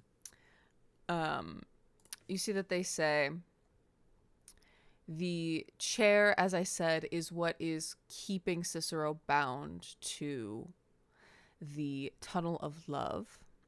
The chair and the catch, once we have both of them, we will fuse them to create the bumper, and that will be another powerful artifact for you to wield in your fight against Heckna. So, just real quick here. Again, I realize we're dealing with the stupidest man on the planet, but is Heckna not gonna be a little suspicious that the eye is missing and therefore try to protect the chair a lot more stringently? No, It's possible. Is he not that smart? It's possible. I indeed do not know what awaits you when you leave this place. All I know is where to send you. Yeah, I got a feeling Heckna's gonna be on our fucking shit for this. Okay, anyway, continue. You see that the toy maker says, Cicero is a broken man. He has been searching for an ending, and Heckna knows the greatest cruelty he can do is deny Cicero peace. it may be that you must end him to claim the chair. So I ask that you go in prepared. God, it'd be so funny to let him free though and just see what he does. You see Locke kind of gives you a kind of a sad look, and he says, to be honest, he's a wraith. He would probably just pass on. His revenge failed. His plot for vengeance blew up in his face, and he's been prisoner here for centuries. I mean, that's the thing about wraiths though, right? They just can't give up the anger they have. So like, I don't know. I just think it'd be kind of funny if we set him loose, but oh well. You see, he kind of shrugs. He says, I've never met the man. You speak to him, for sure, but I don't get your hopes up, is all I'm saying. Damn. Okay, sorry, now that this is working again, let me fucking,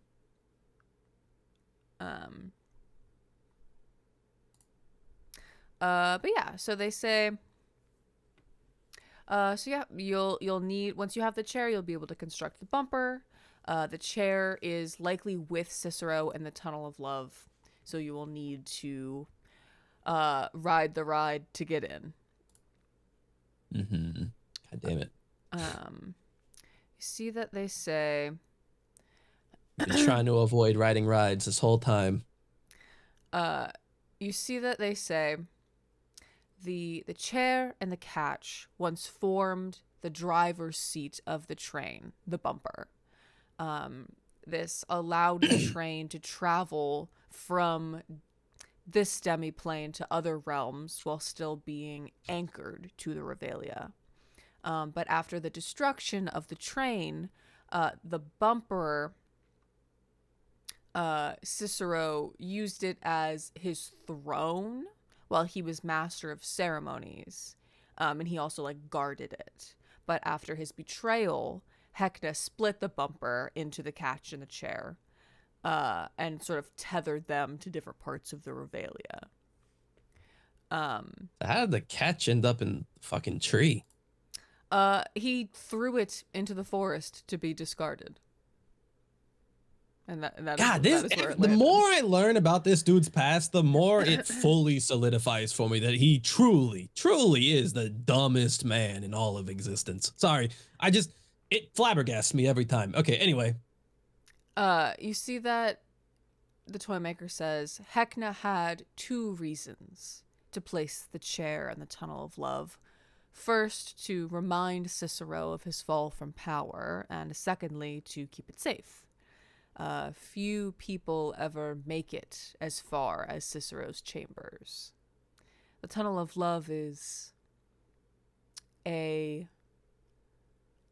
sort of joke. It is one of the deadliest places in the Revelia. The ride has several stops, and along those stops are all deadly monsters waiting to eat you, and other such things. So, be wary. And we like super have to ride it, or can we like try to find a fucking maintenance shaft or something? There is only one way in and one way out. Well, there's one way in and an exit. You cannot go through the exit. It's magic. There's not a maintenance shaft. It's Cicero's heart. It is not upkept for maintenance. Damn. Also, the liquid is poison, so don't fall in the water. No wonder there's so many fucking problems with machines in this place. There ain't no way to maintain them. Yes. Well, and now, with the power gone, it will be a manual boat ride. You'll have to row yourself. Man, see, this is why I wanted to do that first. All right, whatever. You see that they say, Cicero tends to attack people who disturb him. And I believe it is also the chair that keeps Cicero in undeath. So, removing the chair will remove Cicero. Removing Cicero will remove the chair. They are connected. So to be clear, Mm-hmm. he's not sitting in the chair, is he? Like he was No, it's like just, just like, standing there. It's in his chambers. But he's not in his chambers. He's outside the ride. No, he was outside the ride, and then he went back in after Heckna was mean to him. Okay. So then how do we get to his chambers though? Because You ride the ride. It's at the very end. so everyone is able to go into his chambers Yep, when they ride the ride? but almost nobody makes it there. So everyone who rides this ride dies. Pretty much. All right. Kind of sounds like you're sending us on a suicide mission. You see the toy maker says, this whole place is a suicide mission. You either live or you die. That is the nature of this place. How does he keep customers here? How does he like keep patrons? Like if people are just constantly, does he just constantly bringing people back to life after they die? Is that what is going on here? Well, he brings new people in. But like nobody outside fucking knows about this place. So how the hell is he doing that? That's how magic works. What? He makes them forget. Oh, well. That's a stupid answer, but all right. Why should I be surprised? It may be stupid, but it is the answer. You see that they say, bring me the chair. We will create the bumper. It is essential. We must have it to complete the train. The tunnel of love is treacherous. Do not go unprepared. Cicero, should you fight him, will be a mighty foe. Do not underestimate him. You did say there was one more thing after the chair we gotta get, and I'm gonna swing a wild guess here, but are we thinking that might be in his castle? Yes, no. You see that What are we thinking? he says, actually, I'm getting some reports in, and if they're true, it's a lot closer than we thought. Oh my god, he's so stupid. Not in his castle, but I must confirm, but I do not wish to spread rumors or tell you things that are not true. I must confirm before I tell you more. Good God, this guy is so stupid. He didn't keep a single one of the items necessary to defeat him under lock and key. Well, he tied them to different parts of his regalia and just kind of was like, I'll know if someone tries to take them. Honestly, it might not even be all that satisfying once I get to kill this guy. He's so stupid that like I feel like it's gonna be like killing a child. Okay, anyway. All right. He's got baby brain. You see that Locke says, "Oh, before you go, actually there is something I wanted to tell you." Well, maybe it's better if I show you. You see that he pulls out it looks like a Polaroid like picture, and he says, a child of the candy corn brought this to me. They were around the funhouse, inside, sneaking around the fun rooms, as they do. Oh my god. And thought this would be of interest to you. Iris and Daisy.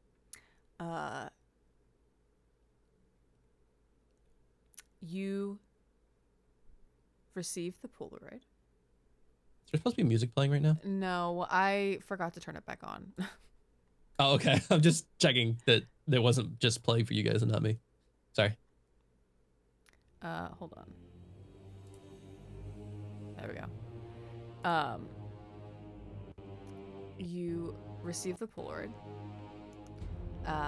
And it is a picture of two little girls, identical,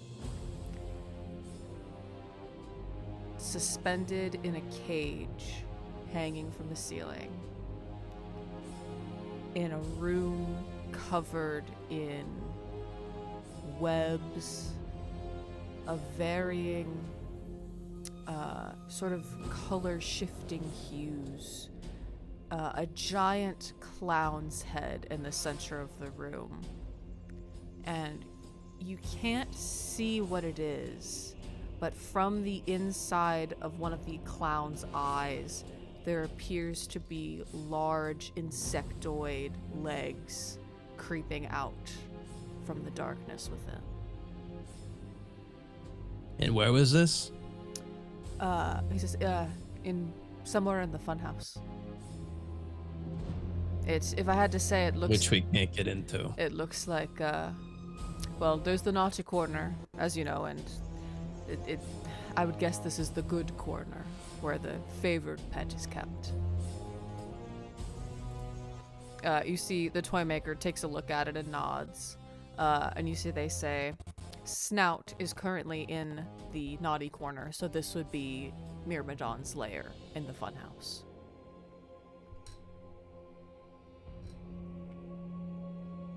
Are they about to be sacrificed or something? What's going on here? You see he says, Heckna, he likes to, what's the word I'm thinking of? The pets need enrichment. He sometimes will have a few people suspended to keep the pet busy, content, something to play with. They're likely not in immediate danger as long as they remain in the cage. But it's the ones who get out that don't make it back. How long do they got? The photo was just brought to me. I would say, as long as they're not the only ones in the room, and good fortune's on your side, they've got some time. But maybe not much, so don't delay. How much is some time? You talking hours? We talking days? Say a few days.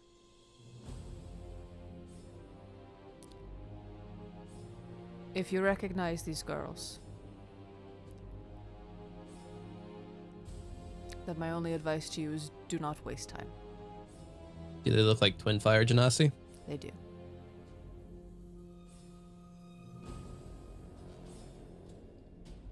Says, yeah, so that's a nix on the taking a rest, fellas. You can if you want to, but I'm not. You see, he says, if you're going to fight Cicero, I urge you to rest. I mean, we don't really need a rest, I don't think. We haven't used that many spell slots. If you're going to fight Cicero, I urge you to take a rest. Why would we need a rest, though? I don't... It's your game. Well, Ambrose doesn't have any Bardic left. Let's see. I mean, you've used spell slots. Neve's used... Actually, I haven't been... let's see. She used heat metal. Her and Ambrose only used like 2 each. And I don't even think Kaz used any. Let's see. Used heat metal and moonbeam. Or no, just moonbeam. Oh yeah, she used a cantrip, so she only used 1 spell slot.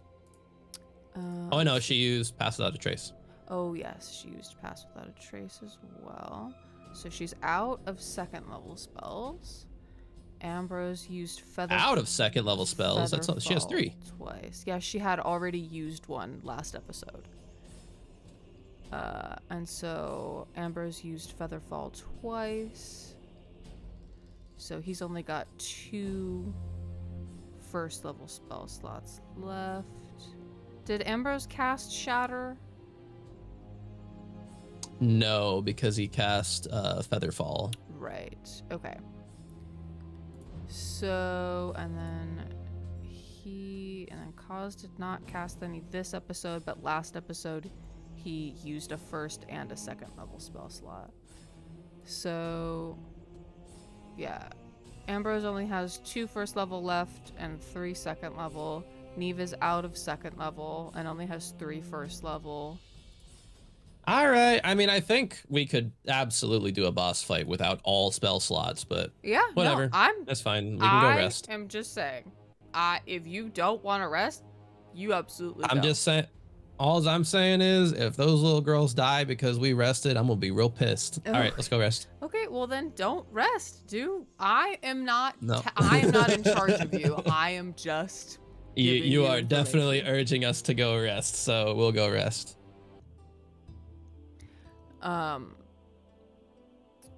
You return to the Shattered Station, and everything is not as it was. The train station is empty for the moment. And you notice. How are we burying? I'm noticing someone's not here. A gathering in the woods. You see, kind of standing aside from the cadre, are your friends, who are sort of like solemn and like not really saying much. And as you approach the group, you see that there's a fresh mound of dirt and a freshly carved headstone that says DC.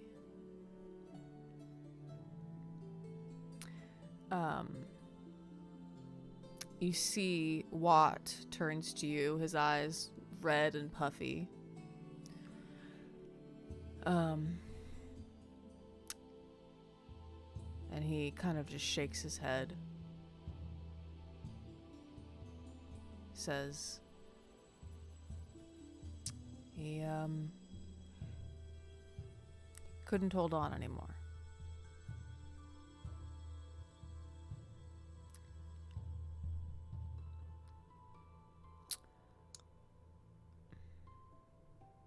Ailstain just kind of walks up and stands alongside either Haggis or Boot, whoever's closest. Maybe puts a hand on their shoulder. Yeah. You see Haggis is kind of like Haggis is like leaning down on the back of Peach's wheelchair. And Boot is like standing next to them. You see Boot kind of like Boot looks like pissed. You see that he kind of has like his fist clenched a little bit and is like he was a nice guy. He was sick. Yeah. He translated the schematics for them. That they're really far along on fixing the train. Yeah. That's not his voice. Sorry, hold on. It's been a long time. Fixing. He's got an accent as well. Fuck. He says, "Are we gonna get out of here?"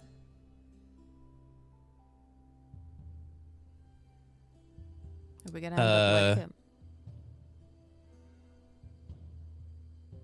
Is it like really quiet? Is everyone kind of just, Yeah. I guess, kind of mourning in silence? Yeah. I think Ailstain looks down at Boot. He thinks for a while of what to say. And he elects to hum a small tune that they've all sung together in the past, but this time kind of in a more minor key. Okay.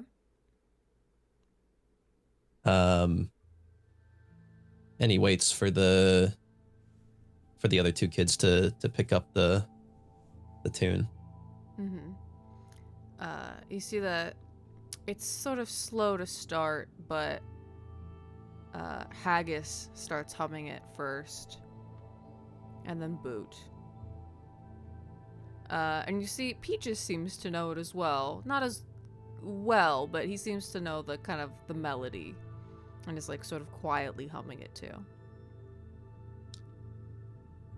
I think once they are humming the melody, I think Ailstein picks up the lyrics, and it's the same melody again that he was singing to, that he was humming to Boot when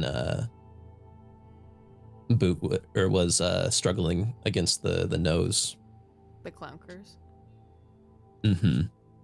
Corruption, not curse. Sorry.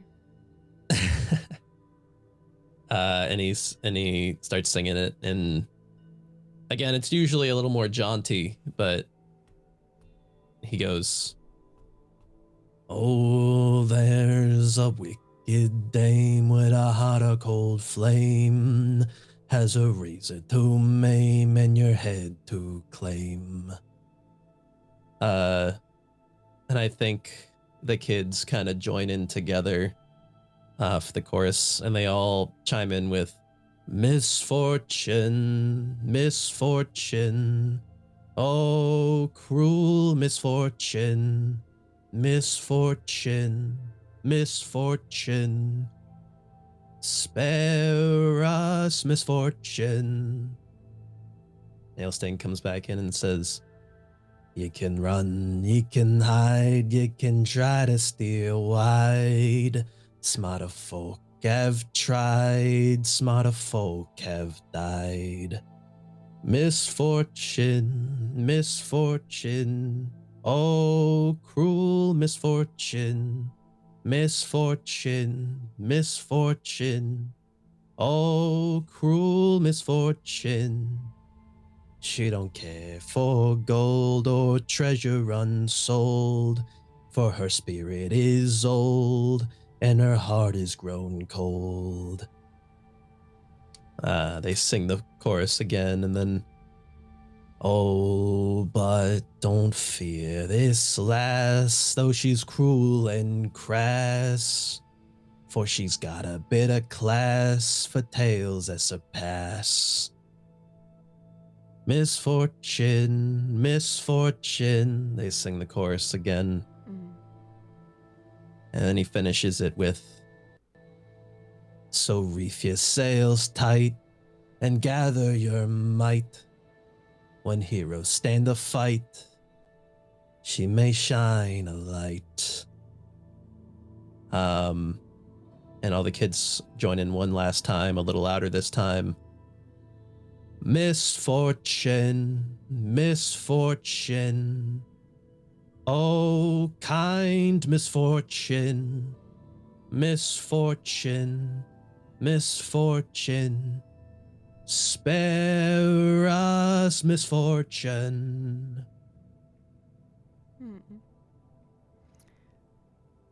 I think that. And I think a hush maybe falls over everyone. And he squeezes Boots' shoulder and he says, "We're getting out of here." You see Boot kind of like nods. Yeah. Fuck that clown. Fuck that clown. You see that Watt and the others were sort of like silently like swaying with the tune. And after a little while, they disperse. You see Piper rolls up and actually kind of like posts up next to the grave and seems like she's not leaving anytime soon. But everyone else kind of heads their own way again. Watt heads inside. And the kids head inside as well. You see that Neve says, "Are we doing watch again? Or... Yeah, the Saint says, yeah, I don't usually get a lot of sleep anyway. I'll stay up with you. All right. Kaz says, I'm going to bed. And he disappears inside. You see Ambrose heads inside as well. Bids you both good night. And a little while later, when it's sort of maybe like the turn of the shift, Neve, again, is just kind of like looking at her moon cycle, like not saying much. And Ambrose and Kaz return outside to kind of pick up their shift, as it were. But Neve doesn't right away head back inside. She's kind of seemingly content to sit down, to be where she is, like sitting under the tree under the stars for a little bit. Oh, I thought Ambrose and Kaz weren't doing shifts. No, I think that it seems fair, and so they will. Ambrose seems to have to wake Kaz up to do it, but he he does it begrudgingly. So in this kind of between moment, it's late enough that Piper has gone back inside as well.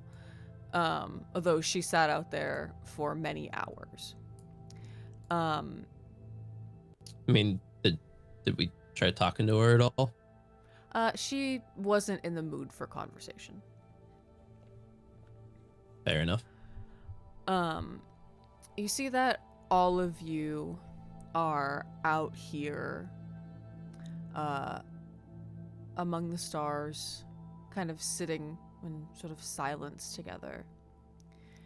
No one really in a hurry to get up and go back to sleep. I think the whole time Ailstain's been sharpening his sword. Okay. He wants it to be fucking razor sharp for this fucking clown.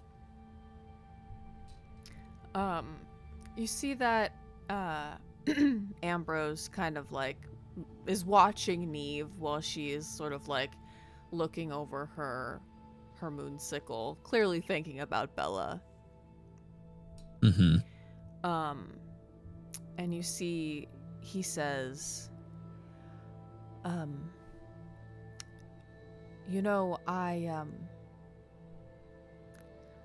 was in love with someone once as well.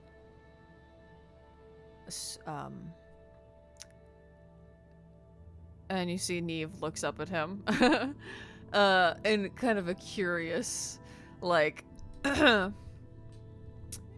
oh? Is that so? Just one person? Oh my god! Immediate slut shame. And you see Ambrose kind of like, he goes, "Oh, you wound me." And he goes, "But despite what you may think of me, yes, I have only considered myself to be in love once. It was such a long time ago, but, and you see Neve is like, well, now I'm intrigued, so speak about it. And you see Ambrose is like, I shouldn't be talking about this. I don't know why I brought this up. And you see Neve is like, no, continue. You've piqued my curiosity. Yeah, why would you bring it up if you didn't want to talk about it? Ambrose was like, I was trying to be relate to your pain, but Part of relating is, all right. You don't do social very often, do you? You see Ambrose says, well, it didn't end well. either. And you see she kind of doesn't say anything, but is like waiting for him to continue. He says, she says, well, what was his name? And you see he says, sorry, I'm like getting so confused. He says, oh, Emery. His name was Emery. And you see she says, oh, okay. And how did you meet? And you see he says, oh, it was ages ago. He was human, and so a soldier, and in that time, you know, there was not much else to do, unfortunately, and you know, humans, they have just a voracious tenacity that is strange and often sort of like, I don't want to say undeserved, but it sort of stems from nowhere, apparently. Like, they're just so brave all the time, and I don't know why, but that was him. He was stunning, the most handsome man I've ever seen, and he was charismatic in such a gross, like, it was disgusting how good at it he was. I was reviled by him, but I don't know. I wanted nothing more than to speak to him. It was so strange. And you see Neve is like, I get that.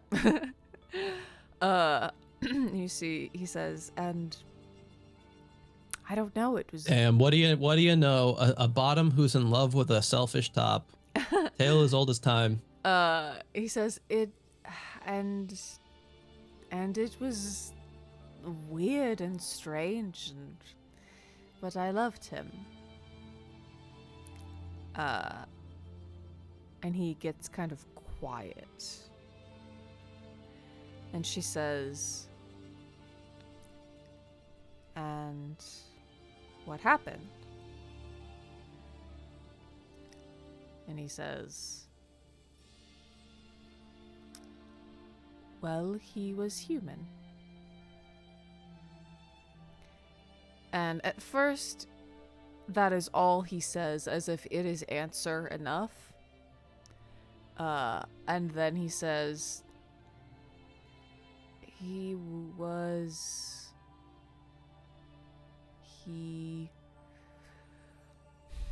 Damn, bro. Ambrose showing his age.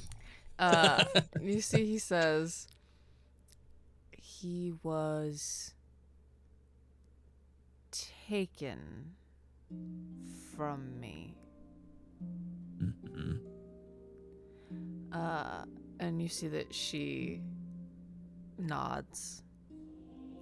And she says, well, but you didn't answer my question. How did you meet? And you see that he is kind of like lost almost in a distant like memory. And he says, Mount Cinderfell.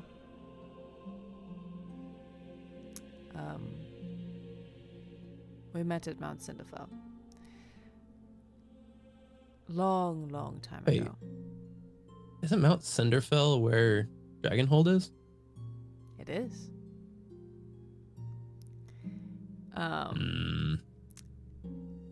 He says a long time ago.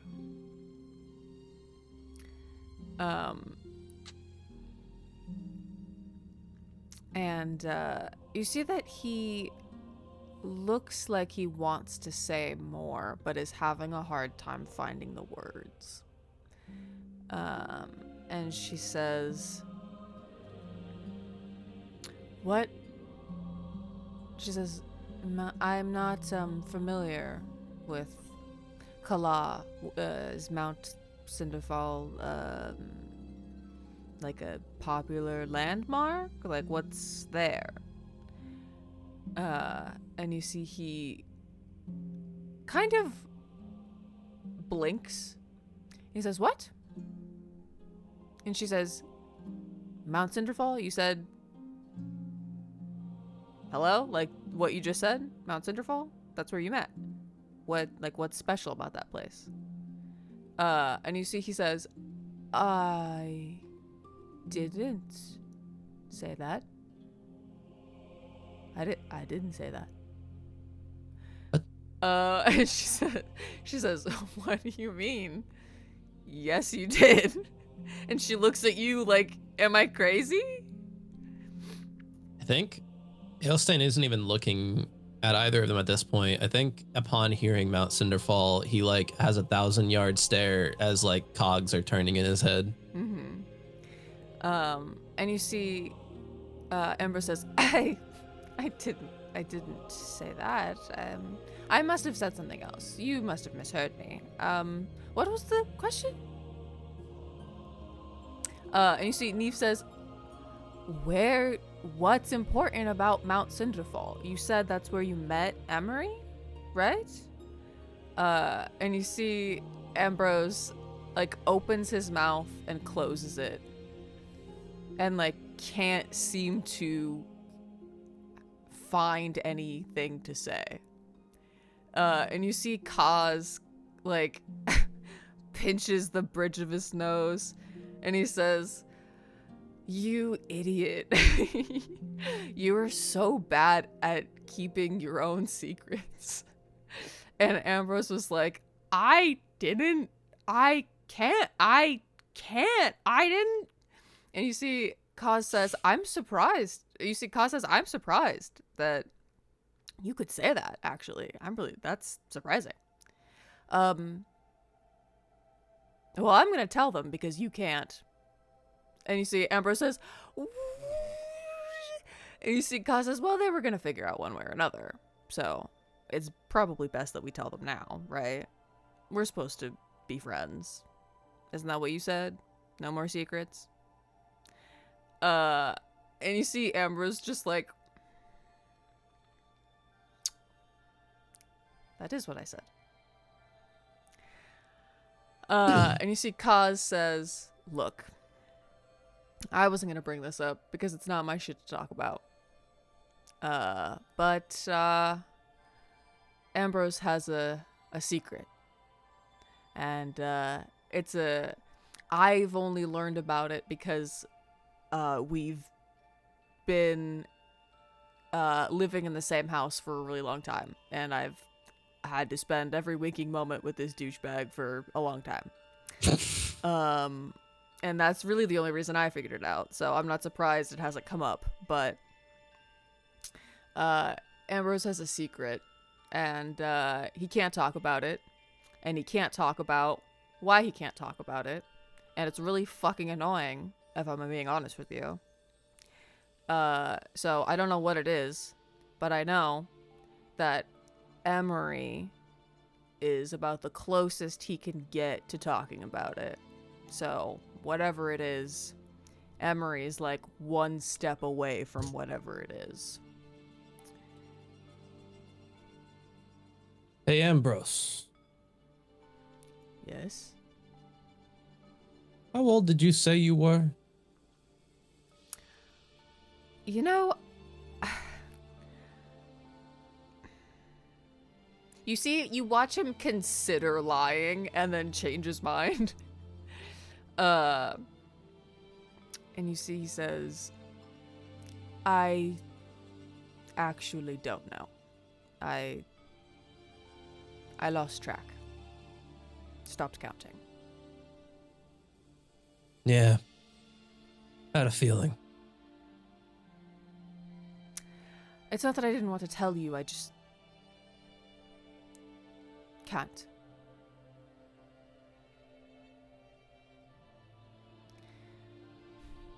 You see Kaz says, "Again, I don't know what it is, but I haven't.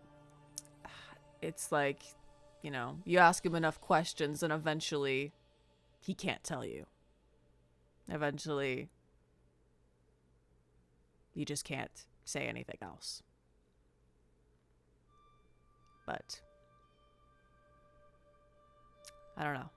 Maybe one day I'll figure out what it is, maybe not. You see Ambrose just looks kind of like, yeah, 1,000 miles away. I think Ailstein wants. I want to like kind of look closely at his face and see if it's like a secret that he's trying to guard, or if it's like he physically he wants to say it but he can't. Like, Yeah. Can I do like an insight check on that? Yeah. You can do insight or like arcana. Kind of. Insight is way better. Okay, yeah. Just depending on what you're looking for, yeah.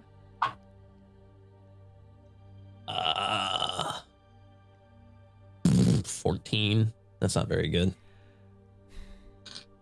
You see, you are good enough friends with Ambrose at this point to know when he is actively lying and when he is like withholding something. You see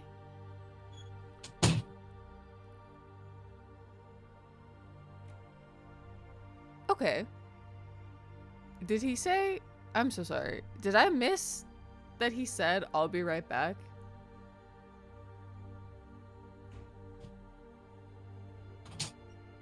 I wanted you to keep going. I can hear. Okay. Well, you just got up and left in the middle. Just keep going. I can hear. Keep going. Okay.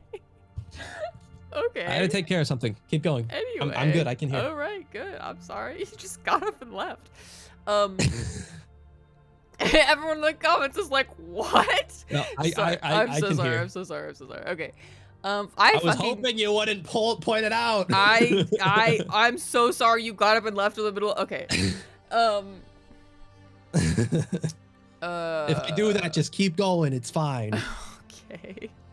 I swear I'm listening. What was I saying? Oh, it seems like you see in him a desire that is very profound, but there is something holding him back. It seems like he wants to tell you, but something is preventing him. How long, do I know how long the Order of the Profane Soul has existed? Oh, hundreds of years. Hundreds? Mm-hmm. What race is Ambrose? He appears human.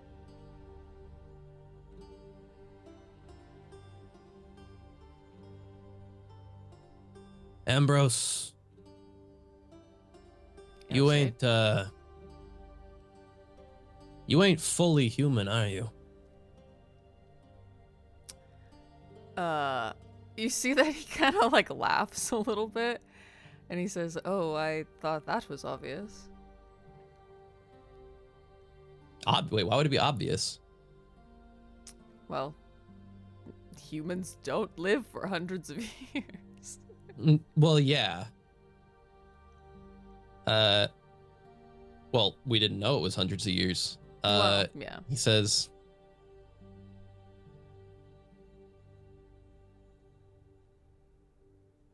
I might know Emery. You see that he laughs in a way that is painful. And he says, no. No. No. You said Emery was taken. You didn't say he died. He is dead. He was taken from me.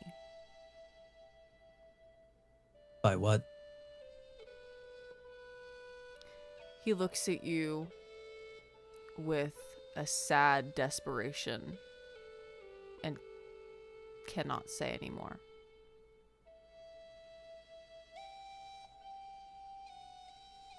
Was it a lich? You see a single tear run down his cheek. In that case, I don't know, Emery, but I know his killer. A pause. A very, very long pause.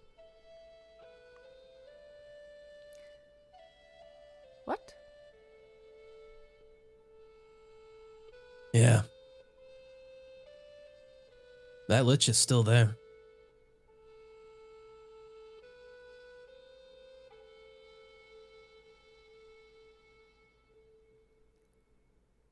Where? Mount Cinderfall.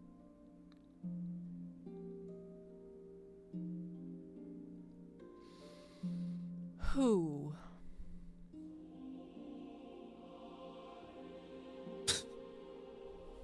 The lich. A name. Still there. Do I know the name of the lich?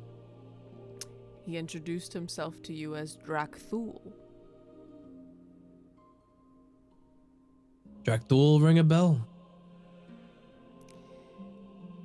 You see a look on Ambrose's face that you have never seen before.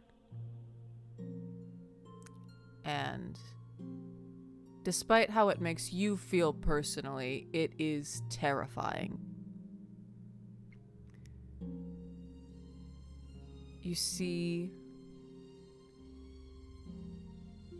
this usually jovial, sort of flirty, flamboyant, posh, sort of fashionable man.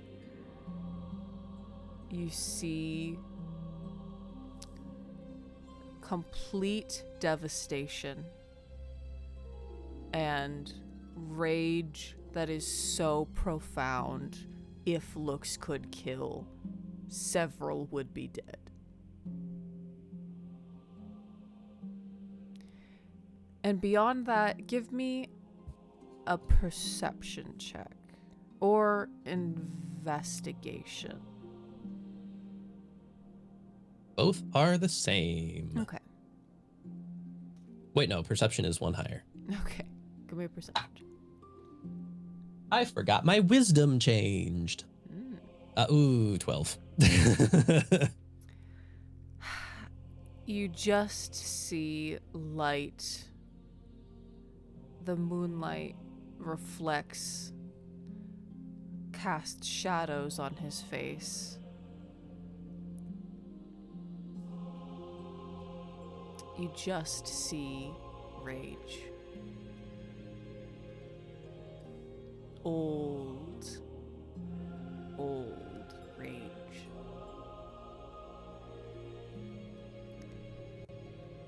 Like a torch that's never, like a torch that has been alit for centuries, suddenly burn brighter. And he says, "How?"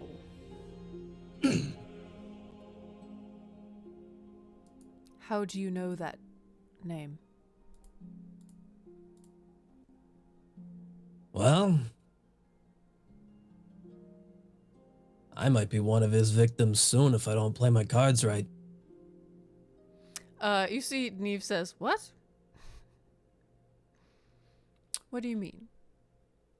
Do you care to elaborate on that?" Well,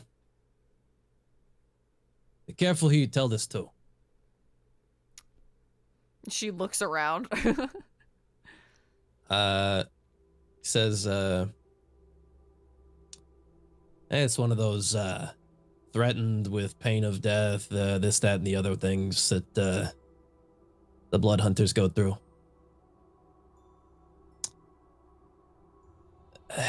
The thing is, how much do you guys know about blood hunters? You see, Ambrose says, I mean, I've read some things. Neve says, I know a little bit about the lichens. We hunt monsters, right? That's what Sure. most people know. Yeah. We're fancy little soldiers meant to kill monsters. But not much outside of that's known. And that's for good reason. Because, well, we do a lot of unsavory things. Things that we don't even know we're gonna have to do until it's too late. Like? He says, see, blood hunters, they're real fucking old. Been around for centuries, if not more. And, you know, we modify ourselves with monster DNA. So we ain't fully people either. We change. We change in ways, and he undoes his bandages, showing them his like his hand and forearm just covered in these like permanently blackened veins. And he says, ways that unfortunately I don't think are reversible.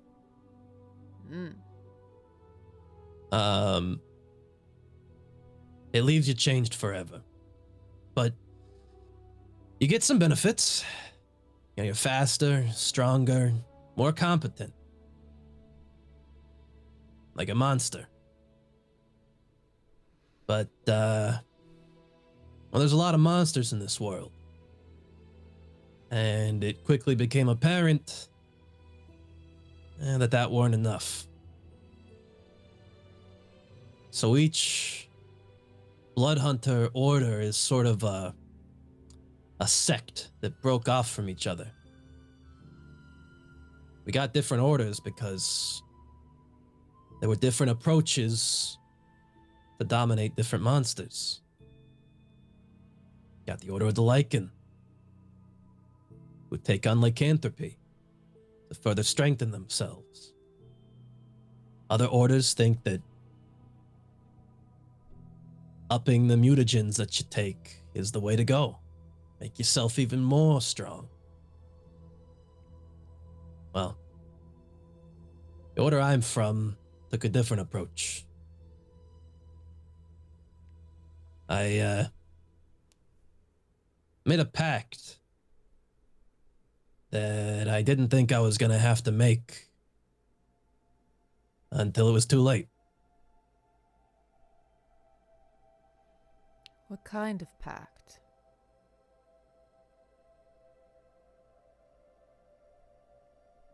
He looks at Ambrose in his eyes. He's like, I think a little nervous to say it, seeing Ambrose's reaction. And he says, remember, this was a whole under pain of death thing for me. A pact with a lich.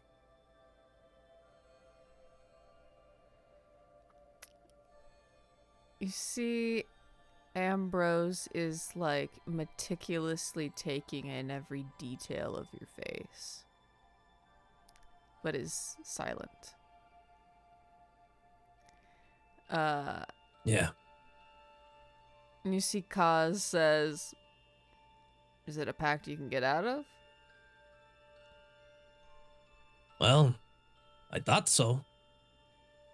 I figured, hey, I ran away. I'm just one guy. What do they care? I don't think it's gonna be that easy. You see, Ambrose says, after a long while of silence,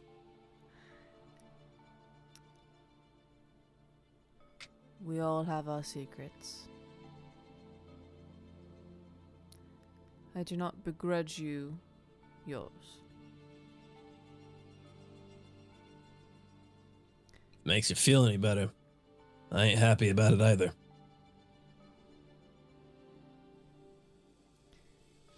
You see that he just kind of nods. And doesn't seem like he has the words. Like he can say the words that he wants to. And so he says nothing. Mm-hmm. After a little while, Kaz says, it's our turn for watch.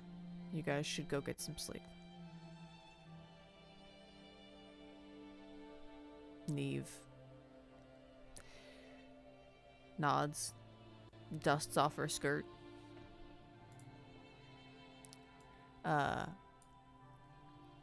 She sort of bids you all good night, and as she's walking away, she says to Ambrose, I appreciate what you were trying to do for me. And you see Ambrose gives kind of like a bitter laugh. He says, anytime. And she heads inside.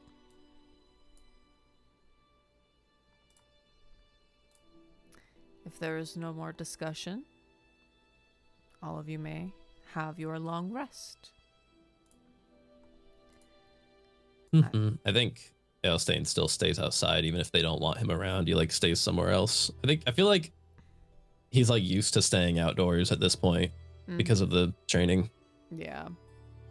It's one of those like he's like an animal at this point. Gotta sleep in the dirt. Yeah. All right. So, all of you get your long rest. You wake up in the morning. While you all wake up in the morning. You see Kaz has woken up a little bit earlier. And you see that when you first wake up, he is not like with you guys. You see him come from behind the Shattered Station, like he was in the woods out behind the station. And you see he comes back and he appears to be holding what looks like an old like tombstone that's like moss covered and like old and gray. And you see he walks up with it. He goes, oh, morning. Are we heading out? Yeah. We got a wraith to kill.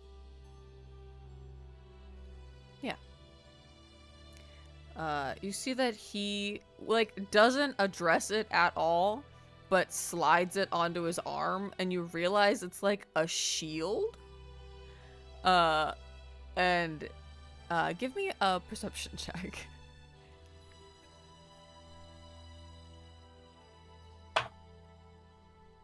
Really good. 21. You see a name, small, carved on the headstone. Just a first name. Just 4 letters. Otto. OTTO. Mm-hmm. Otto, the original owner of the place. You don't know? So he hasn't, to be clear, this isn't his shield, right? Like, we haven't just been missing No. the fact that his shield is a tombstone this whole time, No, have no, we? no. He He disappeared into the woods and walked out of the woods, and now he's got a tombstone that apparently is also a shield. And he doesn't address it. He doesn't say anything about it. He's holding it. Like he's like, okay, let's go.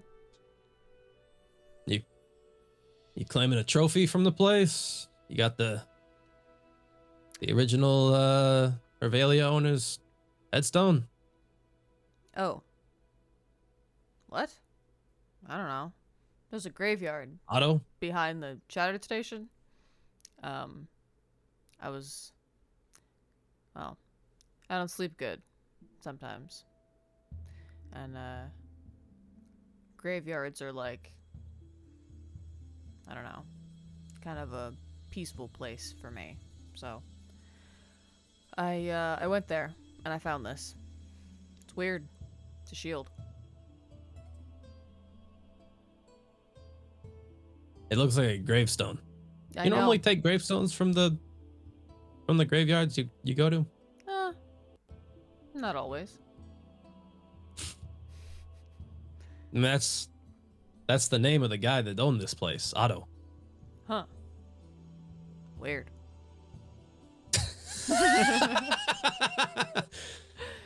What do you mean? What do you mean weird? You just stole his headstone. Yeah, but you see he turns it around and there's like straps on it like it's a shield. He goes, "It's a shield. I don't know. It's better than the Is one it I had. I don't know. Is it magic?" You see Ambrose reaches a hand out and is like, "Identify?" He casts Identify on it. And he says, "Well, it is magic. Let me send this to you. I actually will have to send you a few things from this episode. But yes, it's called the Tombstone Shield. It is a magical shield. Gives a +3 to AC. Oh my god. That's a really good shield. When a humanoid creature dies within 15 feet of you while carrying the shield, you can use your reaction to absorb its spirit. The name of the creature is carved on the shield for a maximum of 10 names. When you take damage while using the shield, you can use a reaction to call forth any number of spirits named on the shield to reduce the damage by 1d10 + 1 spirit. Alternatively, you can use the spell Speak with Dead on one of the spirits without needing the body. After using any of these effects, the name disappears off the shield. I'm gonna have to read that back again. That's a lot of details. You see, he goes, all right. He goes, "I don't know. I found it in the graveyard. What do you want from me?" It's a cool shield. All right. Weird hobby, but okay. He's a grave cleric. He hangs out in cemeteries. And with this new find and a scary new probable boss fight ahead of you, we will leave this episode here. A little bit early, but it's a good place to leave off.